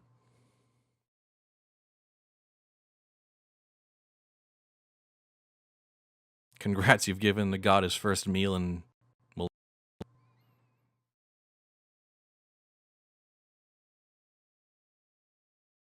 Dick pauses at this, just, guys?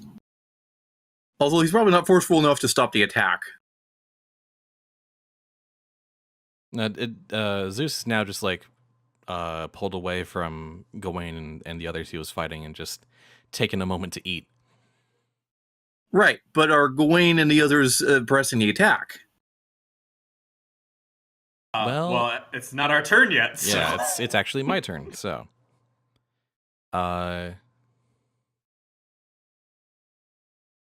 he looks up to Deck flying around on the card, holding the cornucopia with a kind of sick sneer, and reaches out his hand, and a very particularly intense storm cloud appears over Deck and pelts him hail and an intense rain and tries to bring him back down to earth.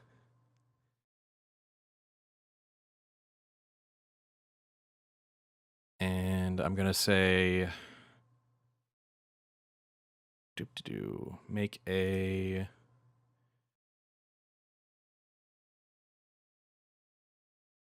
training roll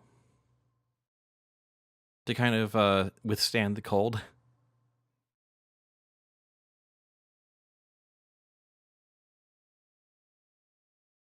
And / or piloting to get around the hail.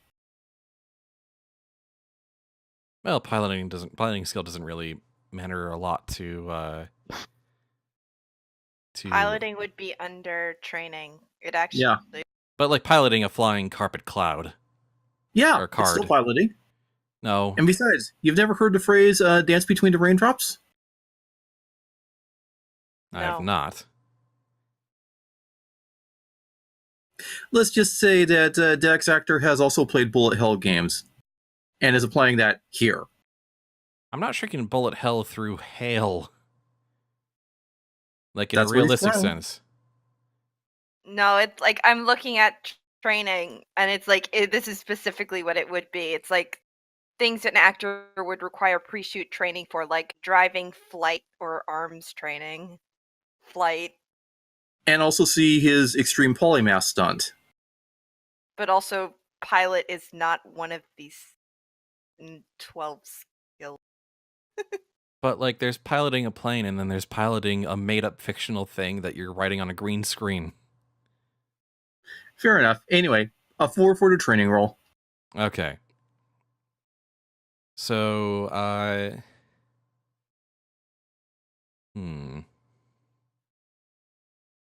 yeah, you managed to hold on to everything, but you're kind of distracted by the extreme weather that's kind of raining down on you.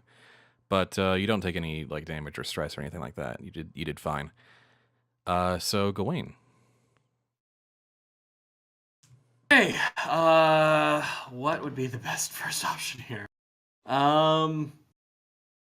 So Proto Zeus is currently trying to pelt deck with rain/hail. Yeah. But he is no longer focusing on us, correct? Correct. Okay. He wants the cornucopia. Right. Okay. I think this is the moment where we can justify excessive sword violence because he's probably not going to actually bleed. Correct. So I think at this point, yes, Gawain is going to try to slash through Zeus's calf. All right. Roll me choreography. Okay.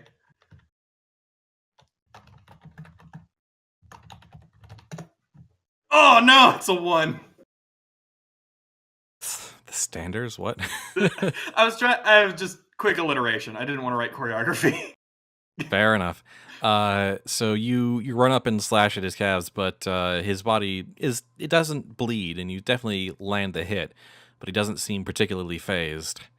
Like he definitely kind of like winces and but he just kind of then turns and looks down at you with that sick sneer of his. Chromice, it is your turn, and your mech is having some trouble. Insert Windows starting up sound. AOL boot up. I can't believe that you can just run Panther. What was that? I can't believe you can run a Panther on Windows. I thought the Mountain Cats were all Apple products. I literally forgot about that until you mentioned it. Just making a joke, not serious. I appreciate the joke. No, I appreciate. I mean, considering this is like high end computer tech nerd stuff, you'd have to be running some kind of Linux, right? It's a combination of all three. What are you talking about? It's crazy. It's a custom proprietary OS. Absolutely. Although, this could be a good moment for product placement. It's totally a Mac. Anyway. All right, so you're try and restart the mech. Yeah, because that's really all he can do. Because you kind of don't want to leave the mech right now. Yeah, that would be bad.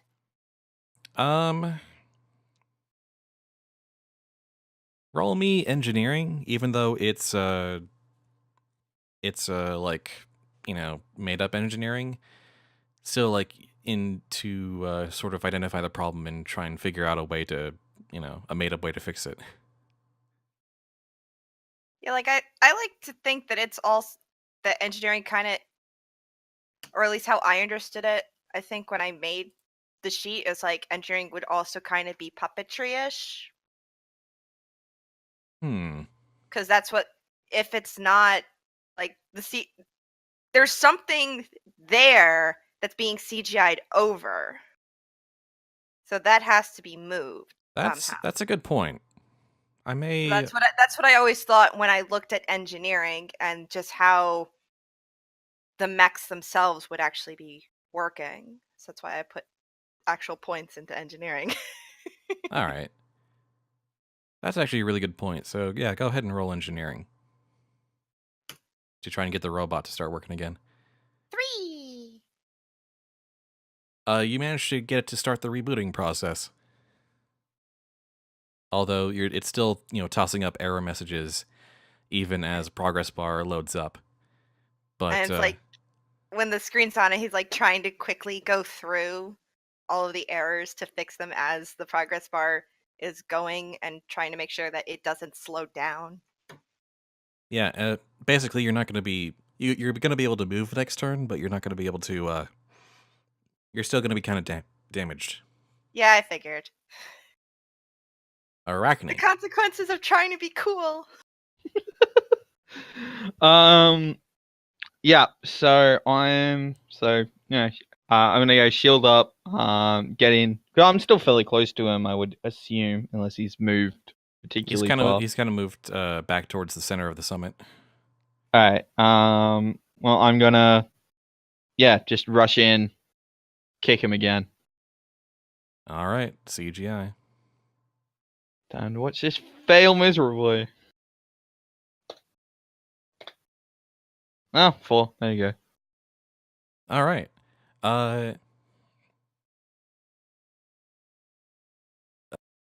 He turned to look at Gawain after he got that hit in, and then he turns back just in time to get like kicked by you again.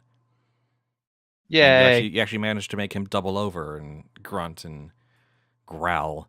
Doesn't seem like he's like capable of words, just sort of an expression of feelings. Semi-sentient god beast thing. Basically. Sweet. Deck. Okay. Avis, did you get the private message just now? And if so, yes or no? I did, and I have slight issues because I'm not sure if it would really work. Should I try it or no? Your choice. Probably not, but I can't tell you what to do, man. All right. Well, I'll try it just because. Okay, so Deck flies over Proto-Zeus, tips over the cornucopia, and calls out, "Open your mouth," in Greek. The objective is to get Proto-Zeus to try to be in a state of consuming and not attacking and kind of stable with wine and food flowing into his mouth.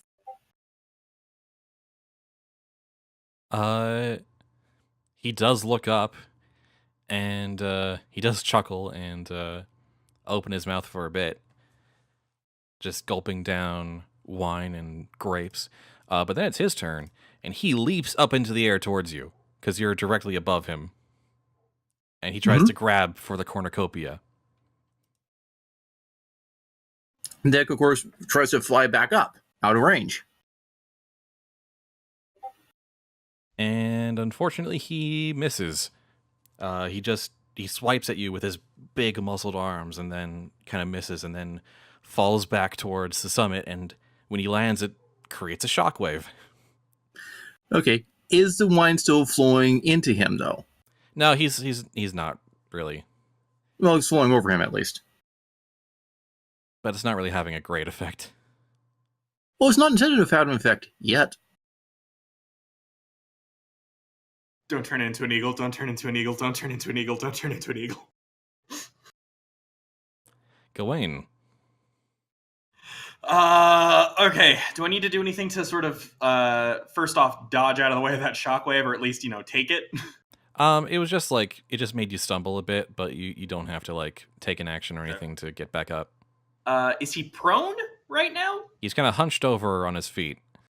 Okay.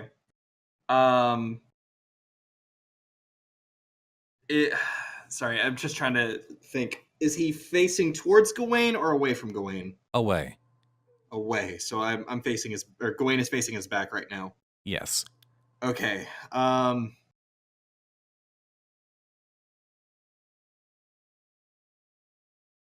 Can I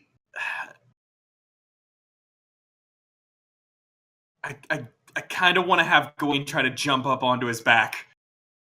Shadow of the Colossus style. Honestly, that's what I was I was imagining that too. All right. Then yes. Is that physique? Yeah, physique to take a running leap. All right. Damn it.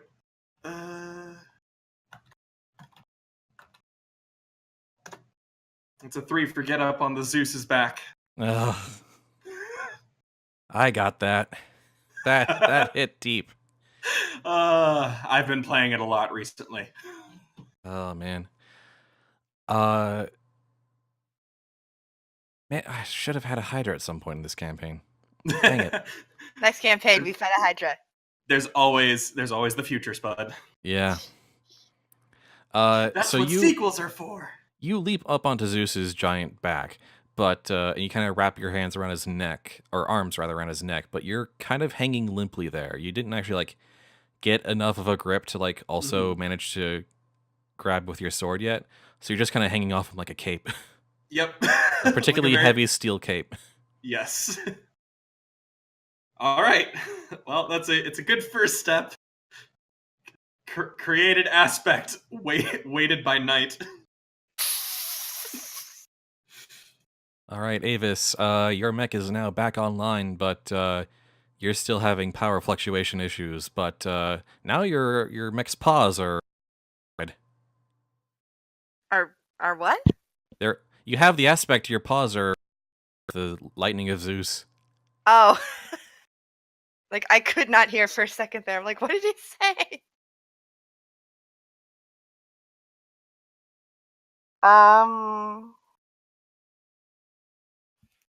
Yeah, so back up and take a running dash at Zeus to make some swipes. All right. Because lightning is cool. Yep, it always is. Roll me CGI.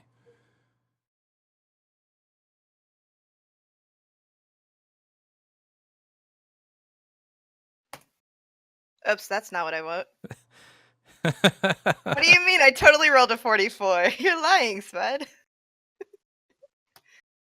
Oh my gosh, keyboard, stop. Not even on the scale. I'm just too cool for school. When you eat a lightning bolt. Eat lightning. 3. All right. Gawain, roll physique to resist being shocked.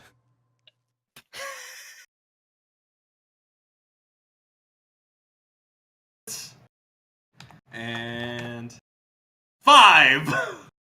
All right, it's just kind of a brief jolt to you that you managed to kind of white knuckle through, but Zeus also lets out a howl of pain as his own magic, no longer in his hands, kind of surges through his kind of wispy form. It doesn't hurt him a lot, but it is It's doing unpleasant. something. Yeah. This group of Avengers is having some unique issues on their first round. A little bit. We're still not good team. That's what the movie's for. Yeah. Arachne. We've yet to actually make a strategy. What's a strategy? Strategy is for scrubs. I'm gonna take a cue out of Gawain's book, actually. And I'm going to try and climb up Zeus as well.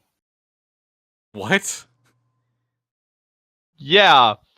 Bear with me here. I actually do have a plan. See, what I want to do, because I figure that, Din, you've still got your sword and everything, yeah? Yes, I do.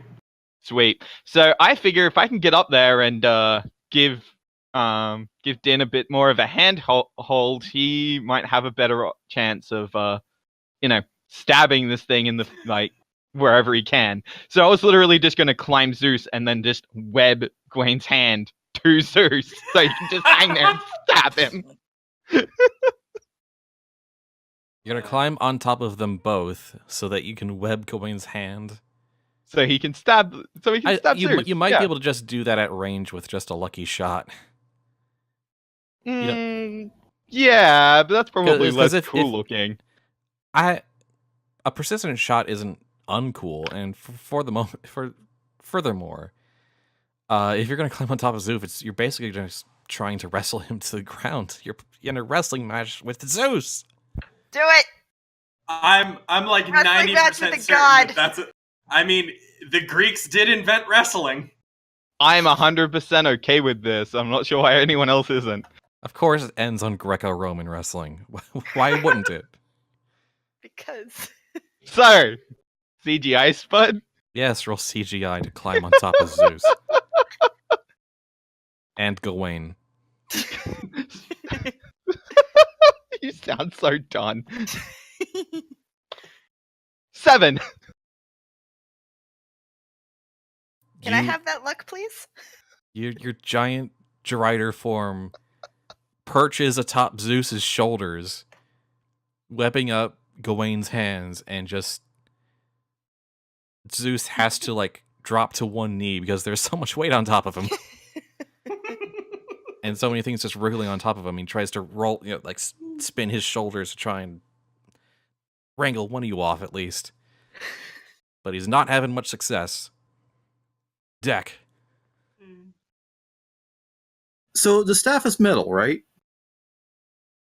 Caduceus, yes. It's kind of golden in the shape of two twin snakes.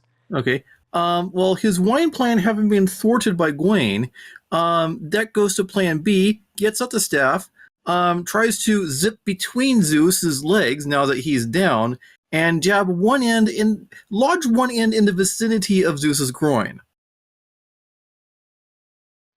Because you gotta have at least one crotch shot in a Hollywood action film. No, It's wait. law.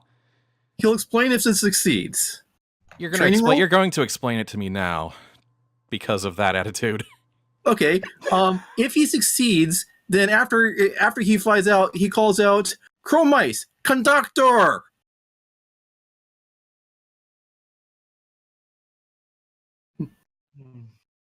As in, channel the entire force of the lightning bolts into that area. You're going to stab him with the staff. Yeah. And Okay. set up so that Chromice can then just pounce on the other end of the staff and channel the lightning into that area. And into Gawain and Gawain and Arachne. and Arachne are on the other side of Zeus. they're And there's quite a bit of Zeus. They're in contact with his body. It would hit everything and probably fry, and it also determinately involves me having to not fail using the lightning bolt, which happened horribly last time. I believe we've already established that Arachne's died before, so no big deal. There's also like the studio exec here is saying, hey, maybe stabbing even like a wispy figure in the crotch and then zapping him through that is kind of much. Yeah, come on, guys. This isn't Ghostbusters.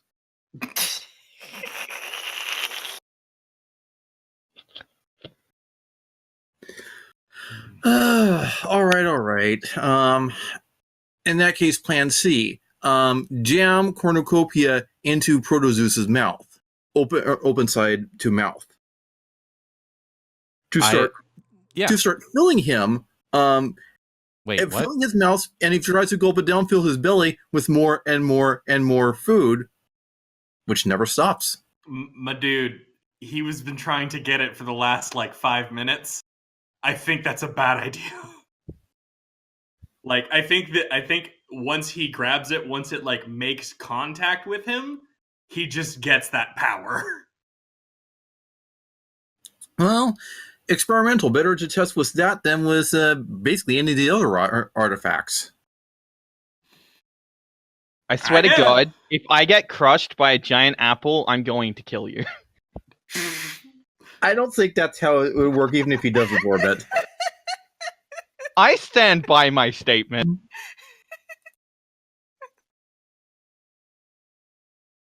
What are you doing, Deck? So is there any objection to seeing if jam cornucopia into mouth works or fails? You know the There risks, is. so go right for it. We can't Yeah, stop you, man. We can just As far as I'm concerned, good. If it works, great. If it doesn't, then I think we have the justification for, okay, let's get our shit together as a team. Yeah, Okay, let's try it. Okay. Roll me props.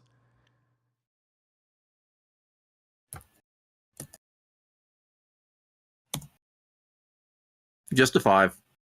Just a 5. Just a superb. 5. I may have given you maybe guys a bit too much skill. I mean, I haven't actually ever gotten to use my +5.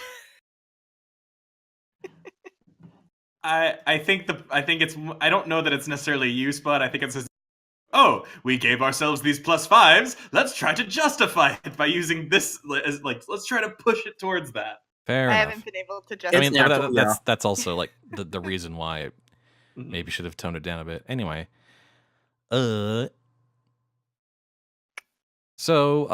you jam the cornucopia into Zeus's mouth, and it gets absorbed into Zeus's form with a bit of like burnt orange light, and Zeus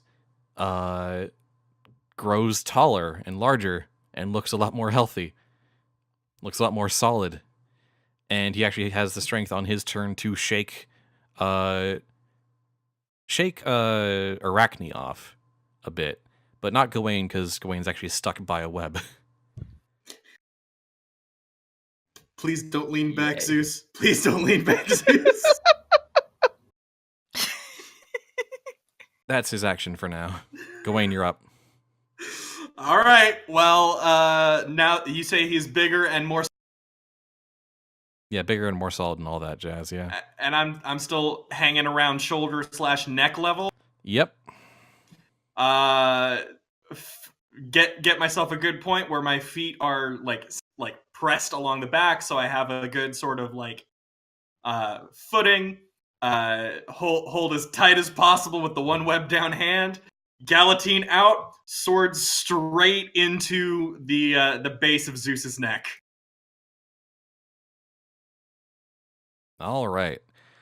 I'm gonna say that's gonna be tricky. Mm-hmm. Probably. Are we doing Zeus as just like a totally CGI or like a motion capture maybe? I think it might be a combination of. the all thing of is, it. I think probably he's being motion captured, but this feels like something that would be done on like a stunt rack of some kind. Yeah. Like, because obviously Gawain can't like be hanging from this perfectly normal dude's shoulder. Yeah. So, stunt work. stunt work it is. Stunts. That's a 4. All right, that's that's great result. And you stab through Zeus's neck, and he lets out a kind of garbled cry of rage, and but he kind of stumbles, but he doesn't actually seem well, like any other person would be dead by that, but to him it's just like a critical strike. Mm-hmm. And now I guess Gawain is just sort of hanging there. Yeah, for at least this instant. Mm-hmm. Chromice.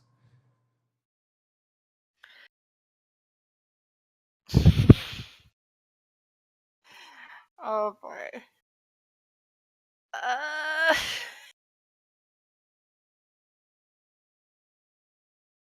So.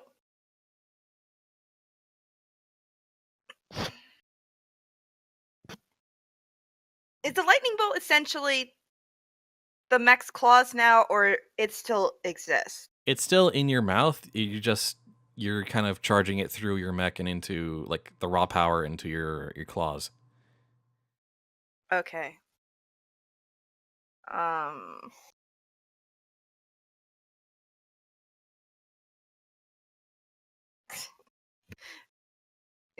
I literally had an idea, and then I had a like complete mind blank within like the last few seconds. Ah. Like, oh no, what am I gonna do now?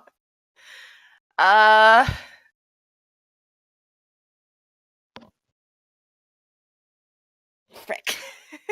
Hug him with your metallic face.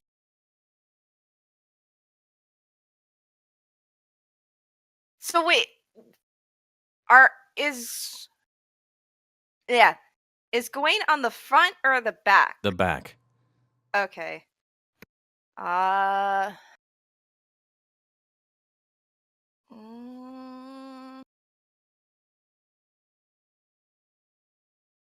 Sorry, friend. No, I think that's perfectly fine. Go for it. I'm so sorry. I'm gonna suggest something, and then I want to debate using training for this, because, like, the idea is charging at Zeus to, like, full on tackle to push to the ground. But then let's remember, at this point he's much taller, and the mouse inside the mech is tiny. So there had to go training to make sure that it would not start freaking out with huge size difference. It's not like actually happening from the mouse on set's perspective. Yeah, but he still had to be like probably like the mouse is in like a little like tiny set with a with a little cockpit, and that's all I really see of him right now.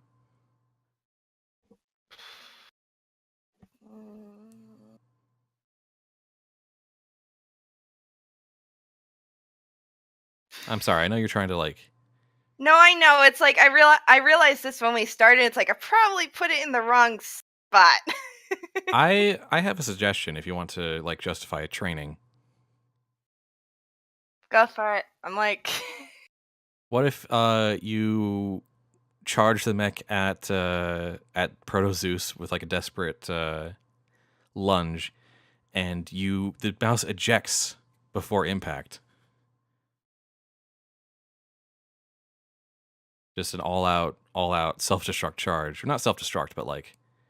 I mean, doing self-destruct would make it more logical, because then, like, thinking in the terms of in movie universe, by doing that, one, he gets rid of his only form to attack, and he essentially gives Zeus the lightning bolt. Yeah, that's true. I was just making a suggestion. No, it's a great. Can Chromice perhaps help get Gawain down? Like,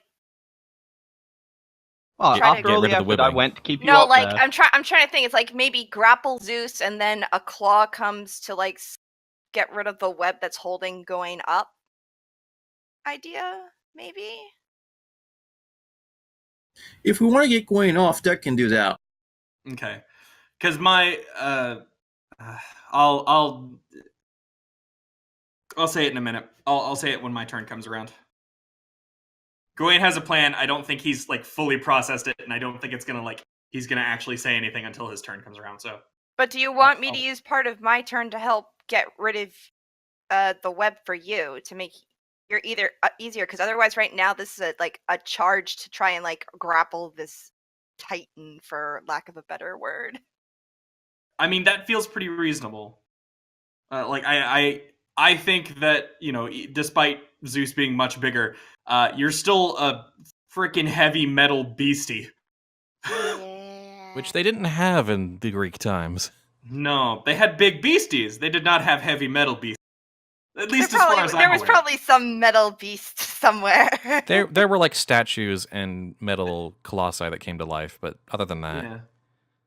So yeah, we're gonna try and grapple Zeus. Because why not?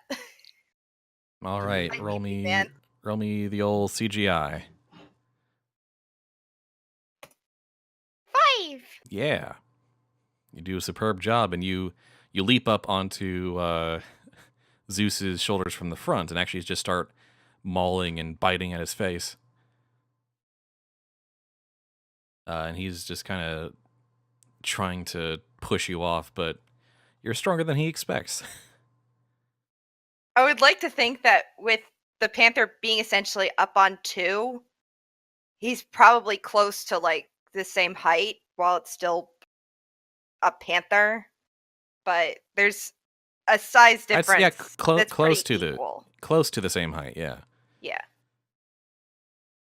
Like, it wasn't clear when he was just walking around and running, but now that he's, like, up against this guy as height. I like the idea of clear. there being a shot where like the panther dramatically gets up onto 2 and then just latches onto Zeus's shoulders and hops up and starts clawing and biting. Yes. That's very good. Yes. And effective. Arachne, you've been thrown off and the chaos is continuing. All right, so I'm gonna get up, dust myself off. Is he standing or kneeling currently? Standing.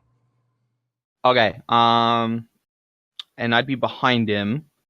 So I want to go and just attempt to kick in one of his kneecaps. So kick the back of the knee to try and get him down, or at least lower to the ground. I'm gonna say that's gonna be a physique roll. Just a measurement of your character's actual just strength in universe. Lol. Okay. This is gonna go great. So that's a +2. 0. I either roll really high or literally nothing. Those are your only options. You want to spend a fate point and add a bonus to that? Well, how much of a bonus can I add? 2. +2. Or you can re-roll. Yeah, I'll spend a fate point and add +2 to that, sure. All right. Your kick manages to make him stumble. He kind of manages to sort of correct, but now one leg is very bent. Sweet. And Deck. Deck takes cue from Arachne and sends down some probably very quickly rain-soaked cards to try to slip in under Protozeus's feet and just make him unable to have any solid surface to stand on. Ooh. I like that, actually. I mean, the other two are attacking his upper body, and his lower body, his biggest threat is his own weight. That is very true. Roll me some props.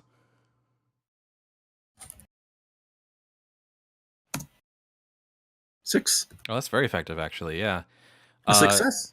You managed to just lift Zeus from under his feet, or... Well, your cards can't actually, lift him a great distance off the ground, but... They don't have to. They just have to make it so slippery that his own inertia pulls him over. Yep. He tries to correct. Your cards basically pull out from under him, and his feet kind of stick and follow them, and then he just sort of topples onto his knees. Right into the panther's embrace. Whew.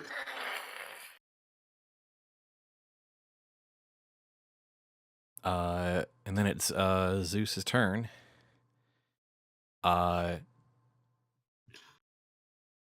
And he is going to let's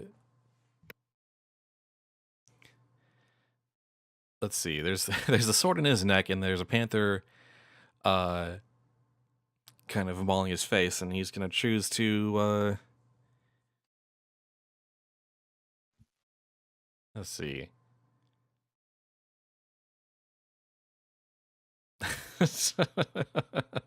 Rock hard place.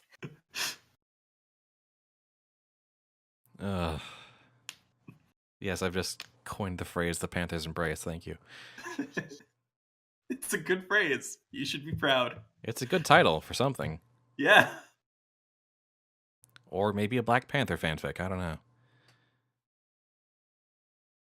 Well, yeah, I was saying Black Sad because that one's that's a much furrier comic starring a panther man. Not familiar with that, but okay. It's Brazilian. Ah, interesting. Let's see. What is Zeus gonna do? He is going to with one hand. No. Have you met the guy? Zeus is gonna grab with one hand grab the panther's metal back, and with the other grab the metal panther's head, No, and don't. try to pull them apart. Do not, please. make me an engineering roll to see how well this holds together.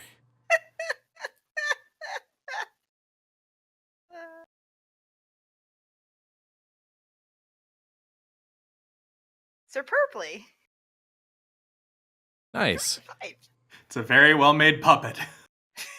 Yeah, like there's like a spark, and maybe like one of the pistons kind of like comes a little, but no, he does not actually manage to pop off your head or anything like that. Government funding at its finest. Gotta love that military-industrial complex. Mm-hmm. Gawain. Okay, I think with this, Gawain is going to try and pull himself free. And get off of Zeus to sort of get around to the front. And he is leaving Galatine sort of planted within Zeus's neck. And he is going to I'm trying to think of how he would phrase this as as an actual battle strategy, but man, this is weird.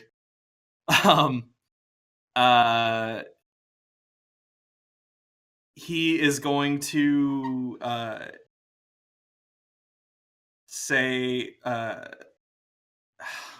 I'm really sorry. I've been trying to think of this for the last round, and my brain is just not quite. It's not sparking.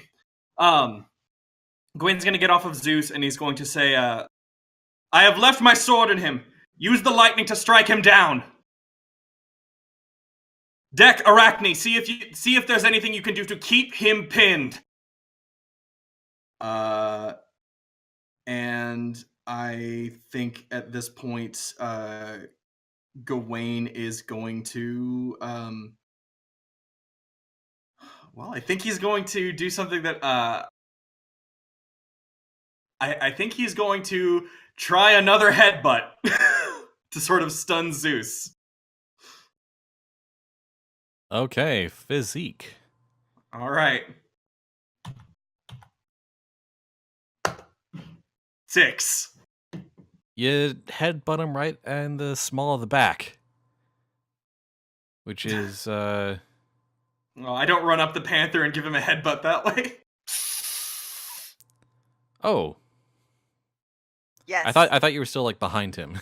No, sorry, I said Gawain pulled himself off and was getting around, and he was saying the sort of basic strategy as he was running. All right. So, yeah, you run up the back of Chromice's mech and just jump up and then slam your head down on Zeus's. Yes, and I think this is going to hurt both of us. It's gonna hurt everyone. Everyone's gonna die. What's your highest stress block? My highest stress block is 4. Fill that in for me, please. You got it, boss! This is cool, but I think this is definitely something that needs... You just slammed your dumb head against a being of pure power, and you succeeded at kind of disorienting him a bit, but my goodness. Also hurts. Just a tad. Also hurts very much. You fall to the ground and kind of have to crawl away a bit dizzily. Yeah. Yep. Okay. Or rather, he responds by just flailing his arm and knocking you aside. Yeah. Knocking you across the summit. Understandable. All right, Chromice. Gosh, I need to do something about this mind blanking every 5 seconds thing. So his sword is in him. Yes. Yes. Okay. Currently stuck straight through the back of Zeus's neck. So there might be a studio note later on that says put it through his shoulder, his chest. make it easier for what I'm thinking of trying to do. Because the neck is a little gruesome. It is. He did get bigger, so it's possible that just the way that everything shifted, he ended up further down the back. Yeah, the claws are sword still got dragged down. electrified, right? Mm-hmm. Yeah, your claws are still electrified.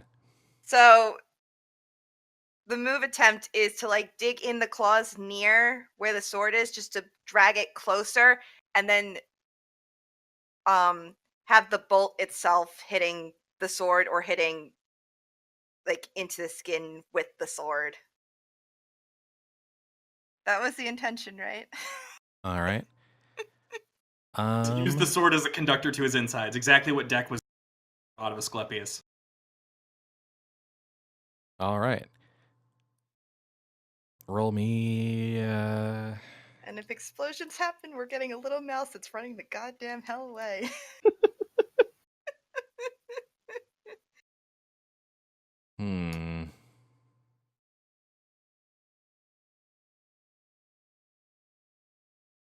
I'm gonna say, roll me engineering for all the electricity that's about to happen. If this mech goes down, we're totally self-destructing it, and I have no problem with that.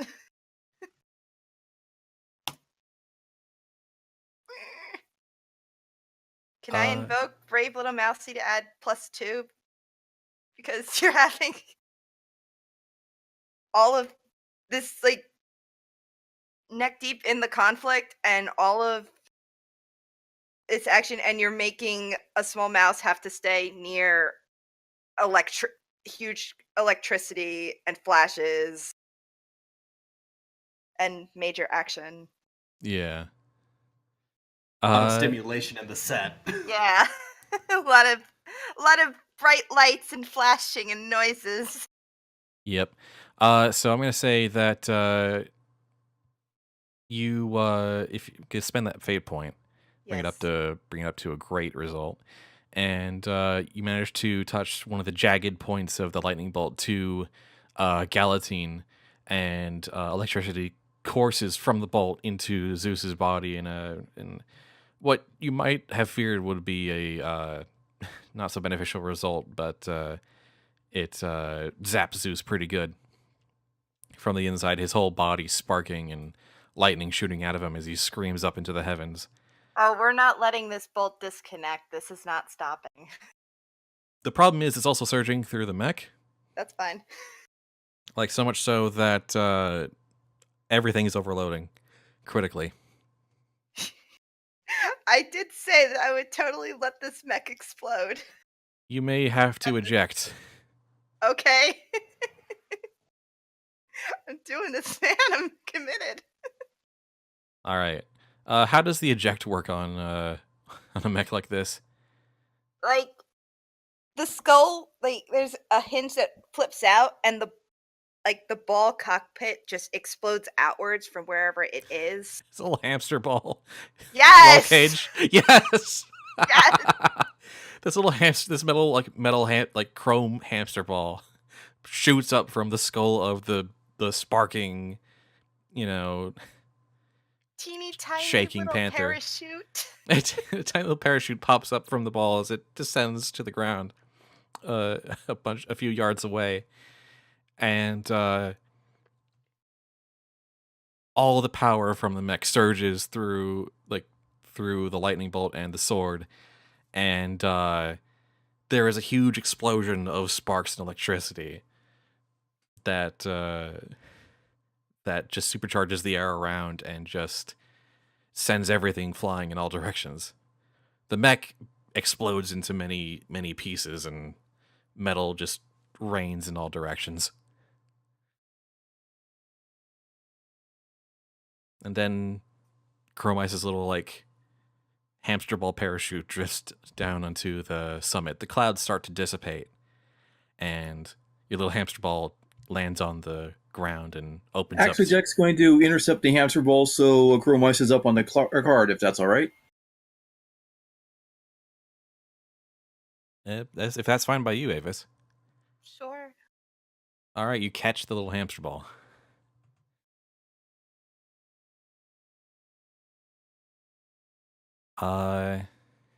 Zeus is now kind of on hands and knees. His body, which was clear and silvery, is now just kind of like cracking with almost magma-like veins. Looking he's just overloaded with energy and like he might explode at any moment. Arachne, it's your turn. Sweet. Well, so how close is his face to the ground currently? He is a giant, so but I'd say like a couple of feet. Great. Then yeah, I'm gonna get around in front of him. I'm gonna jump and just all 8 legs, bam, right in the face. Just buck him. Yep. Wow. Okay.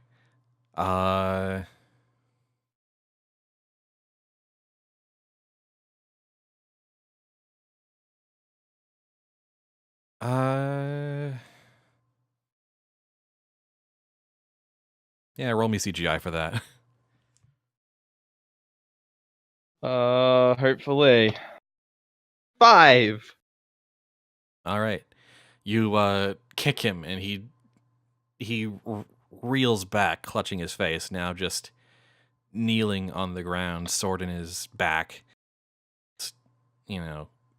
Energy, coursing through and trying to escape his body.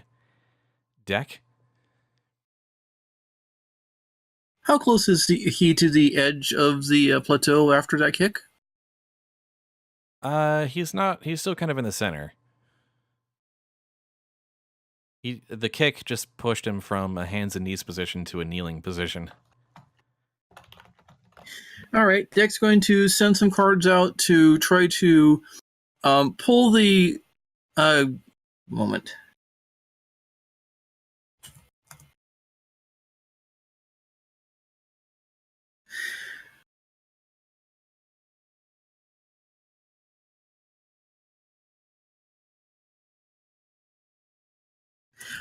Is Zeus still? Does Zeus still have the wine on him? It's been kind of zapped through him a bit. His insides are in a kind of a roiling, energetic state right now. Okay.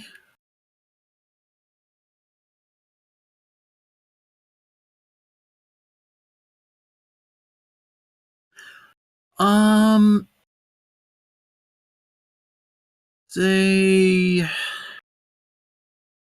actually catching Chromice might have been Deck's action. Although if he has another action, Gawain can't really dodge right now, can he? Gawain? Kind of stuck on the ground, thinking very hard about his life. Life choices, yeah. Right. Which means that he can't really refuse if Deck comes by and scoops him back onto his feet with the staff. That'd probably be correct. Yeah. Do that. Also, trying to activate this magic to heal up Gawain on the pass. Roll me script.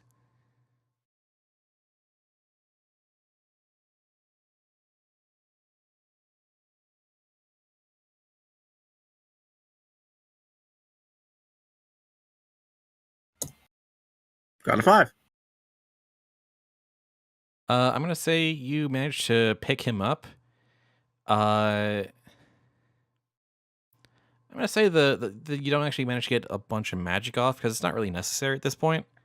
You just kind of use the staff to pick him up, and Gawain seems fine.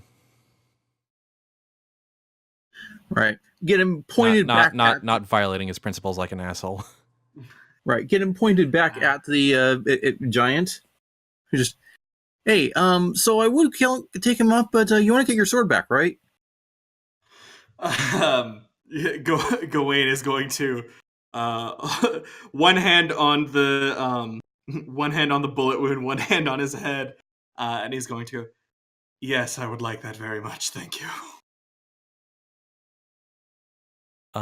Zeus, is going to actually, for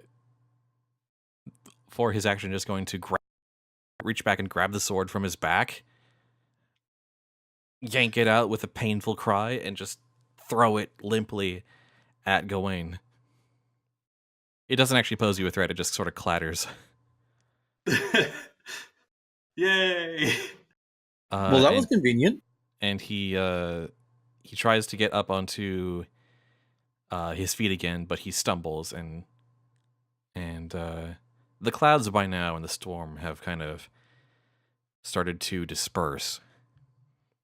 And I'm going to say there's a shot of him weakened and kneeling, and like parts of his body like kind of like awkwardly bulging as energy tries to escape from him. Kind of Fist of the North Star style. Gross, but awesome. And I'm going to say that the four of you kind of like, well, I say four of you, but like three of you and Chromice being held in Deck's hands, kind of all are gathered across from him. And I'm going to say just, how do you want to do this?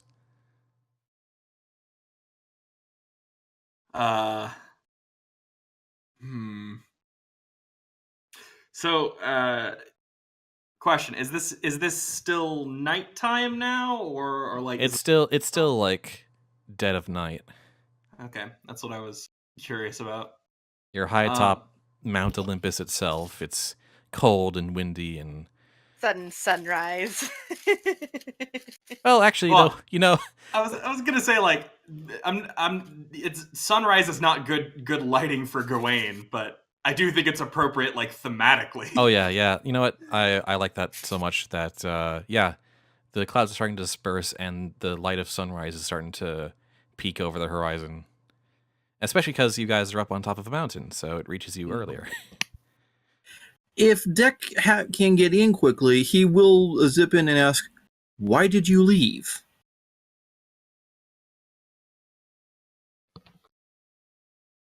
Can Zeus speak at this point? What? Deck doesn't know, but he's going to give it a shot. What? I don't understand the question.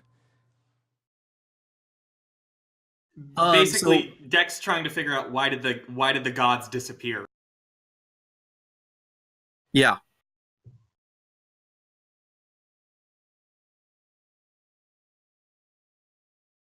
Because he's figured, hey, so this Zeus was around. I mean, there's evidence of the magic artifacts, and then Zeus wasn't around, so what's the story there? But, of course, trying to condense it down to an action scene, a movie moment, so it's just, why did you leave?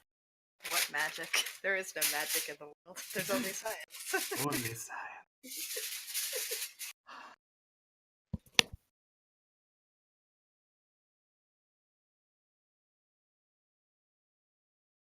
Zeus, clutching his abdomen, glares up at you and says,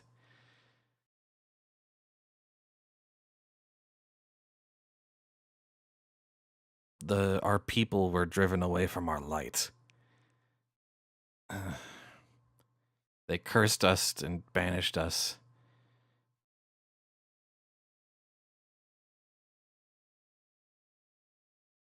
Or, yeah, in Greek. Well, yeah. That's the sort of gist you can get from it, and there's subtitles for that, obviously. He says, the world stopped needing us, stopped believing in us.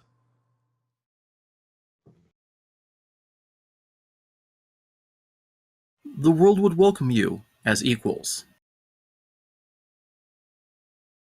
There is a clap of thunder as he says, we will never be equals with humanity. You are our subjects. You are our slaves. You are our cattle. You are our toys, our playthings. So you think. And with that, and you should feel blessed. And with that, Deck just shakes his head and backs off. I think Gawain is going to. I think at this point, Gawain is actually starting to feel like sort of the weight of everything that has happened to him. Bullet wound, the concussion, the just everything that has happened, the long sleepless day, and he's going to raise his sword, but it's going to be a little bit shaky. And he's going to point it at Zeus, one hand still clutching the wound, and he is going to turn to his associates and simply say, "Would anyone like to join me in this final blow?" Hops onto Gawain's foot and gambers up to shoulder. Arachne will just turn, give like a small salute.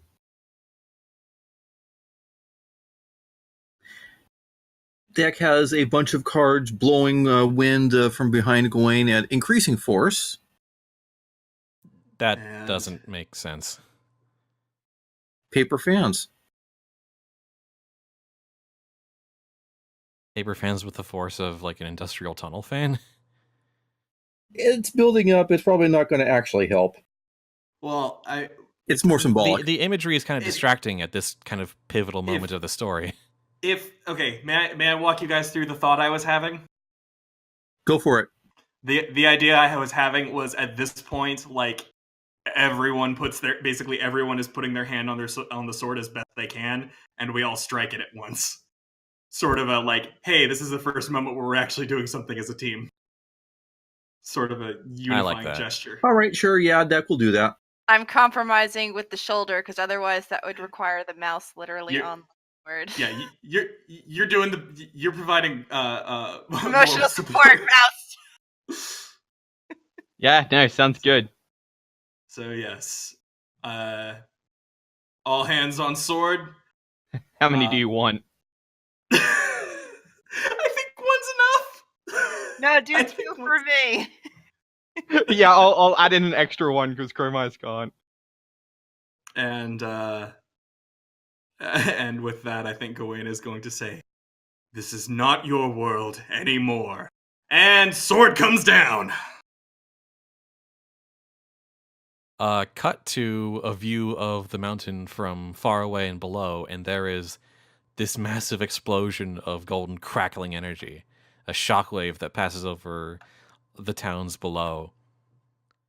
Everyone looks up at the mountain as this explosion happens in the early morning, and there's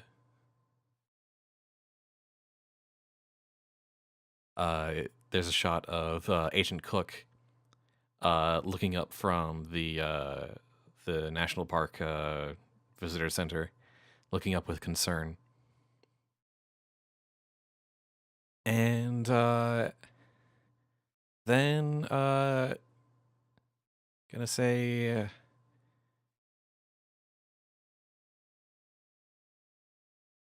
cut to hospital, and Gawain waking up with his wounds bandaged and his neck in a brace.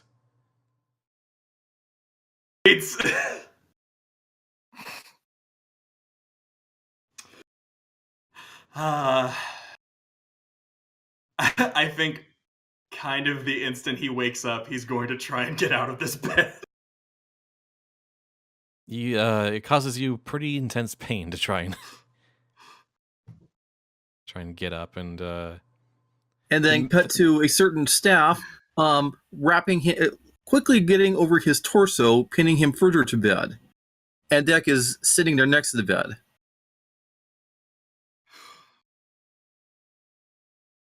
I think, at being slightly prodded, just, yes, very well, I shall lay back down. And Gawain will resign himself to being strapped to this bed again. There is no dishonor in healing. Well, by conventional means. I imagine that Deck's just like, still got Caduceus right here. Well, no, he's using it, and I'm about to get to it. Just Deck sighs, just, I never was able to get this to work. It'd need a wizard or something. I'm going to hand it over to Cook. Reasonable. Cook sets it by the window and gives Gawain a gentle hug. Gawain, there's a very sort of like soft ow, ow, ow, even as Gawain like returns the hug. And Cook says, is everyone else there? Is Chromice and Arachne there? Sure, we'll probably be around.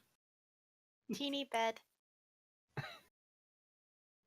Oh my god, why is that image so cute? Because it's a mouse. So everything has to be small. So on the end table next to him, there's like a little like cot with the mouse sleeping in it. Yes. He's a very well-behaved mouse. Actually, Xencarn, what would you say to like Arachne having already like left? Yeah, actually, yeah, I could see that. Or She'd already be on like, already yeah. on a plane back home. Yeah, I mean, we have your card, or at least Deck does. Just like, you know, I can see her, like, everyone else getting, like, you know, medical help, and her just being like, oh, don't worry, I've got a doctor back home, and just leaving. All right, so Agent Cook says, well, the local police have arrested the Order of Olympus for trespassing on government property and that sort of thing, for damaging the certain historical sites.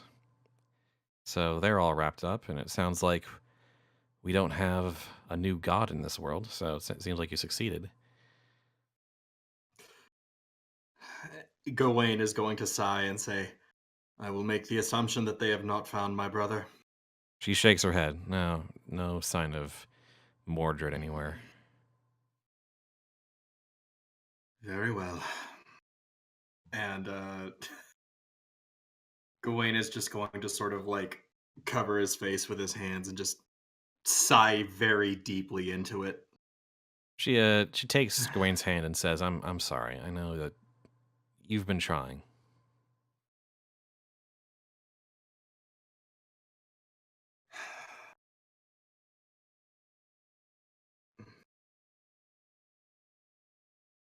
I just know that he can be better than this. I wish he could see it for himself.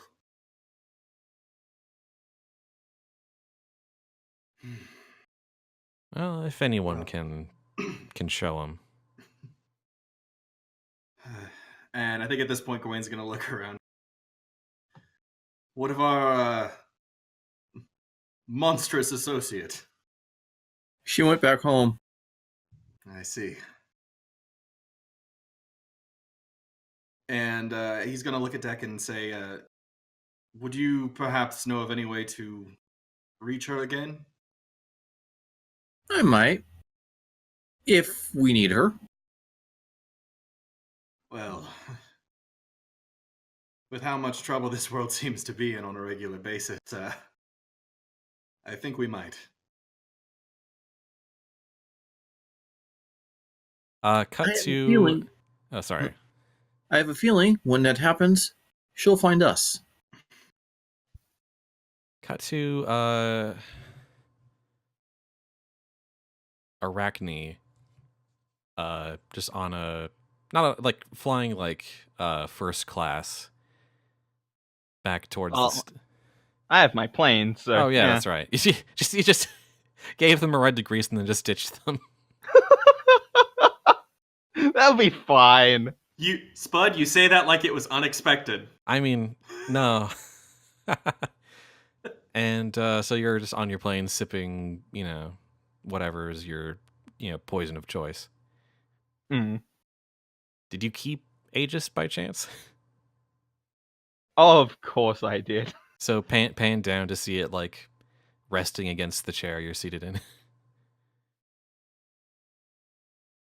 And cut to black.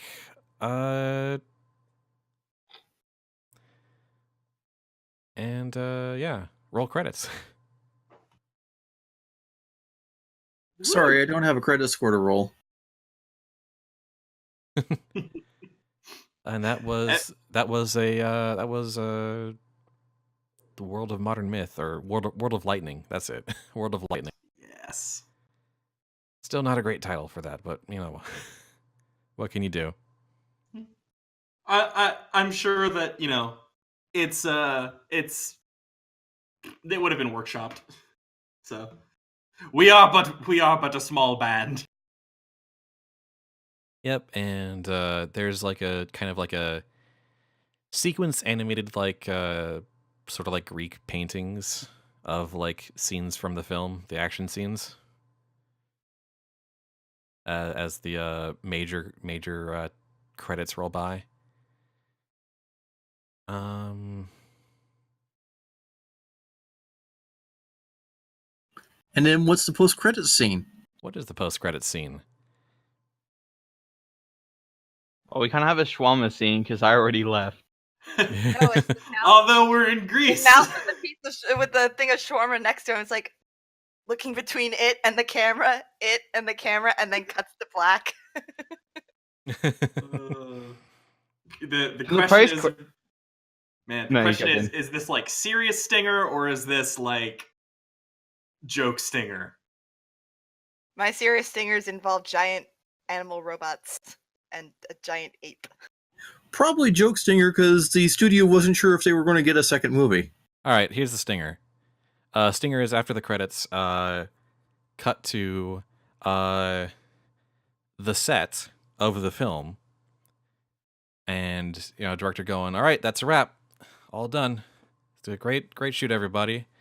And everyone's starting to tear down the Olympus set. And one of the hands, best grips or best boy or something, heads on over to the props table where all the Greek artifacts are sitting, the recreation Greek artifacts, and kind of looks from side to side, and then while nobody's looking, grabs the helm of Hades and just kind of quickly puts it on, and then he disappears and cuts to black. Wait, what? 10 out of 10. 11. And that is that's almost the end of Cinematic Universe. So do you want to know how the movie did now that we've seen it all? Sure. I kind of don't, but I also really do. Same. And It's like wanting to know what you got on your finals.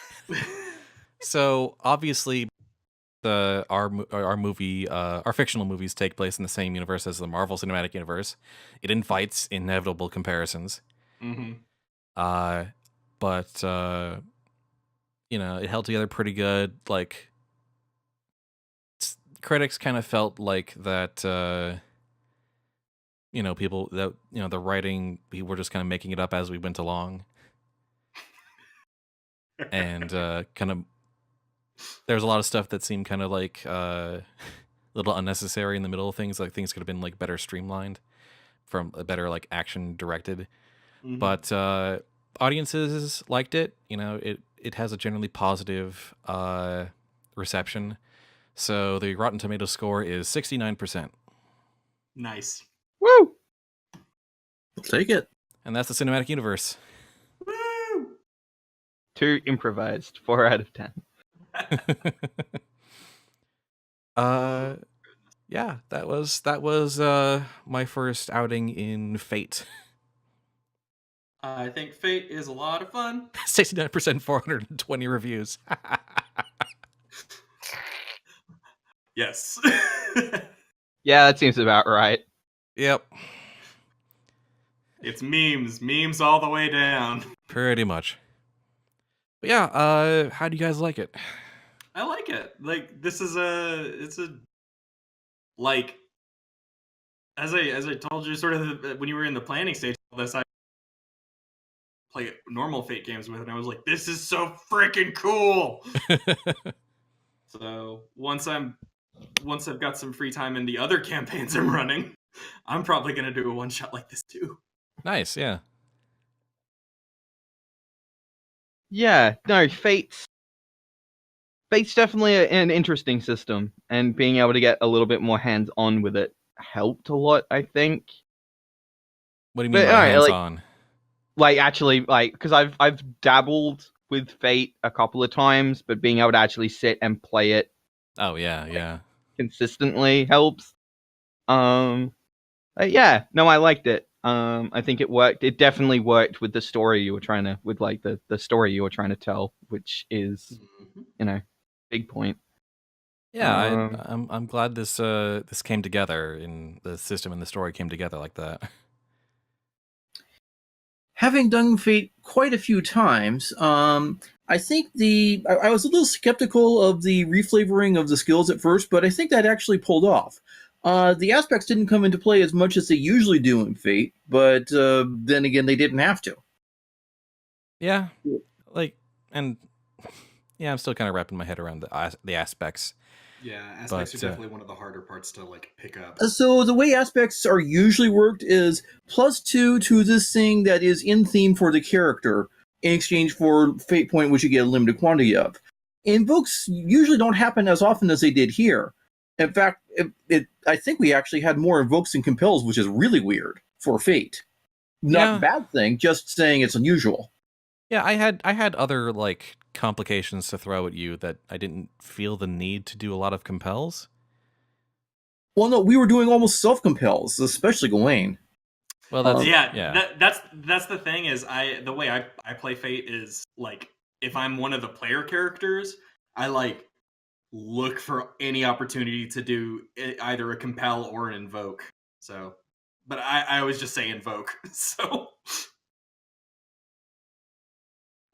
I like having my characters have the legit flaws. Yeah, I noticed.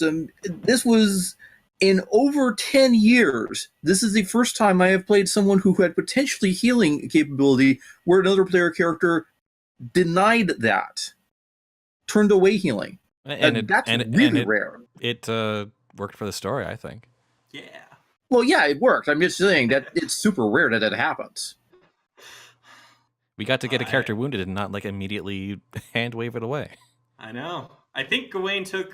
I think by the end of this, counting the stuff that went away at the beginning of each session, Gawain filled up 3/4 of his physical stress box and had the mild stress gunshot. So, he took damage. He just. I didn't end up. I'm glad that I worked it in such a way that like the budget, the funding and mental stress was not too. But. Yeah. I ruined 2 mechs. You did. But it's glorious. It is. Like that in terms of like my internal like damage tracker, like that one was definitely like the nigh killing blow there. That was the intention, which is why I was like, I don't care, I'm doing it. Mm-hmm. Perfect. Yeah, I'm just really happy with how that turned out, because like we basically made a superhero movie from scratch. Yeah.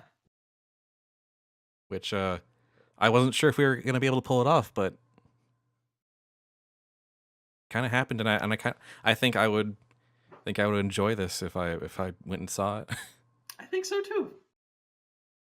I will say this is a minor thing. It's not even against you. It's a thought process I had of I managed to use all of my stunts except one, the Jolly Cooperation, and I don't know if I'm glad I did that or glad I didn't do it or feel like I missed an opportunity. Like there's definitely like a bunch of stuff we didn't end up using. Mm-hmm. I use like none of my stuff. Yeah. Because there were like 2 moments where I was like, I could use this here and it might be really dramatically, but at the same time I was like, it also kind of feels like meta and wrong in a way. Like meta in a way that doesn't fit with the way that this is meta. Meta in a different sense. Yeah, because the two moments were one, if that like blow did not kill Zeus or whatever, I was gonna try and create the hesitant advantage then. And the other one was obviously with Mordred in the cave. But I don't know. I kind of like having Gawain just have this moment of like, no. But yeah, that's that. And I think it's time to wrap things up. So that's going to be it for the cinematic universe. Next week we're taking a break because it's St. Patrick's Day. Sure. And then after that, we'll be doing another round of the Forgotten Ones, which is going to be... So now that we're kind of a ways into this, we've done 6 sessions total. Basically, my plan is to have it be kind of a 2-track system where there's a long campaign, which is going to be the Forgotten Ones for now, and, kind of like shorter mini campaigns or one-shots kind of running alongside them alternately. And so now this short one's done. And so now we've been talking sort of between sessions, and Xencarn had an idea that I'm kind of interested in. So we're going to hand over the reins to him next time. Woo! After Dinn's turn. Yes. Which is what, like, post-apocalyptic. It's like what's the system called, right? What is okay, it? so I'm running so what I'm going to be running is a system called Engine Heart. And the idea behind Engine Heart is that humans have vanished as far as everybody knows, whether there was a war or they went into space or something happened. There's just no more people. And the robots around them have started to become sort of sentient, but are doing, essentially they're trying their best to continue the tasks left for them while surviving in a non-human society, which for some is easy and for others is far more of a challenge. Yeah, so that's what we'll be playing instead of what's going to be taking up this slot next time that rolls around, so in about 3 weeks, hopefully. And I'll obviously be playing with that along with a few others. Hopefully. And but for now, that's going to be it for the cinematic universe. Once again, thank you for watching or listening. Whether you were watching live on twitch.tv/Newbiespud or watching the video upload at youtube.com/Newbiespud, or listening to the podcast at spudventures.com. That's libsyn.com. You can follow me at my Twitter, twitter.com/Newbiespud for notifications of when this goes live, or you can follow me at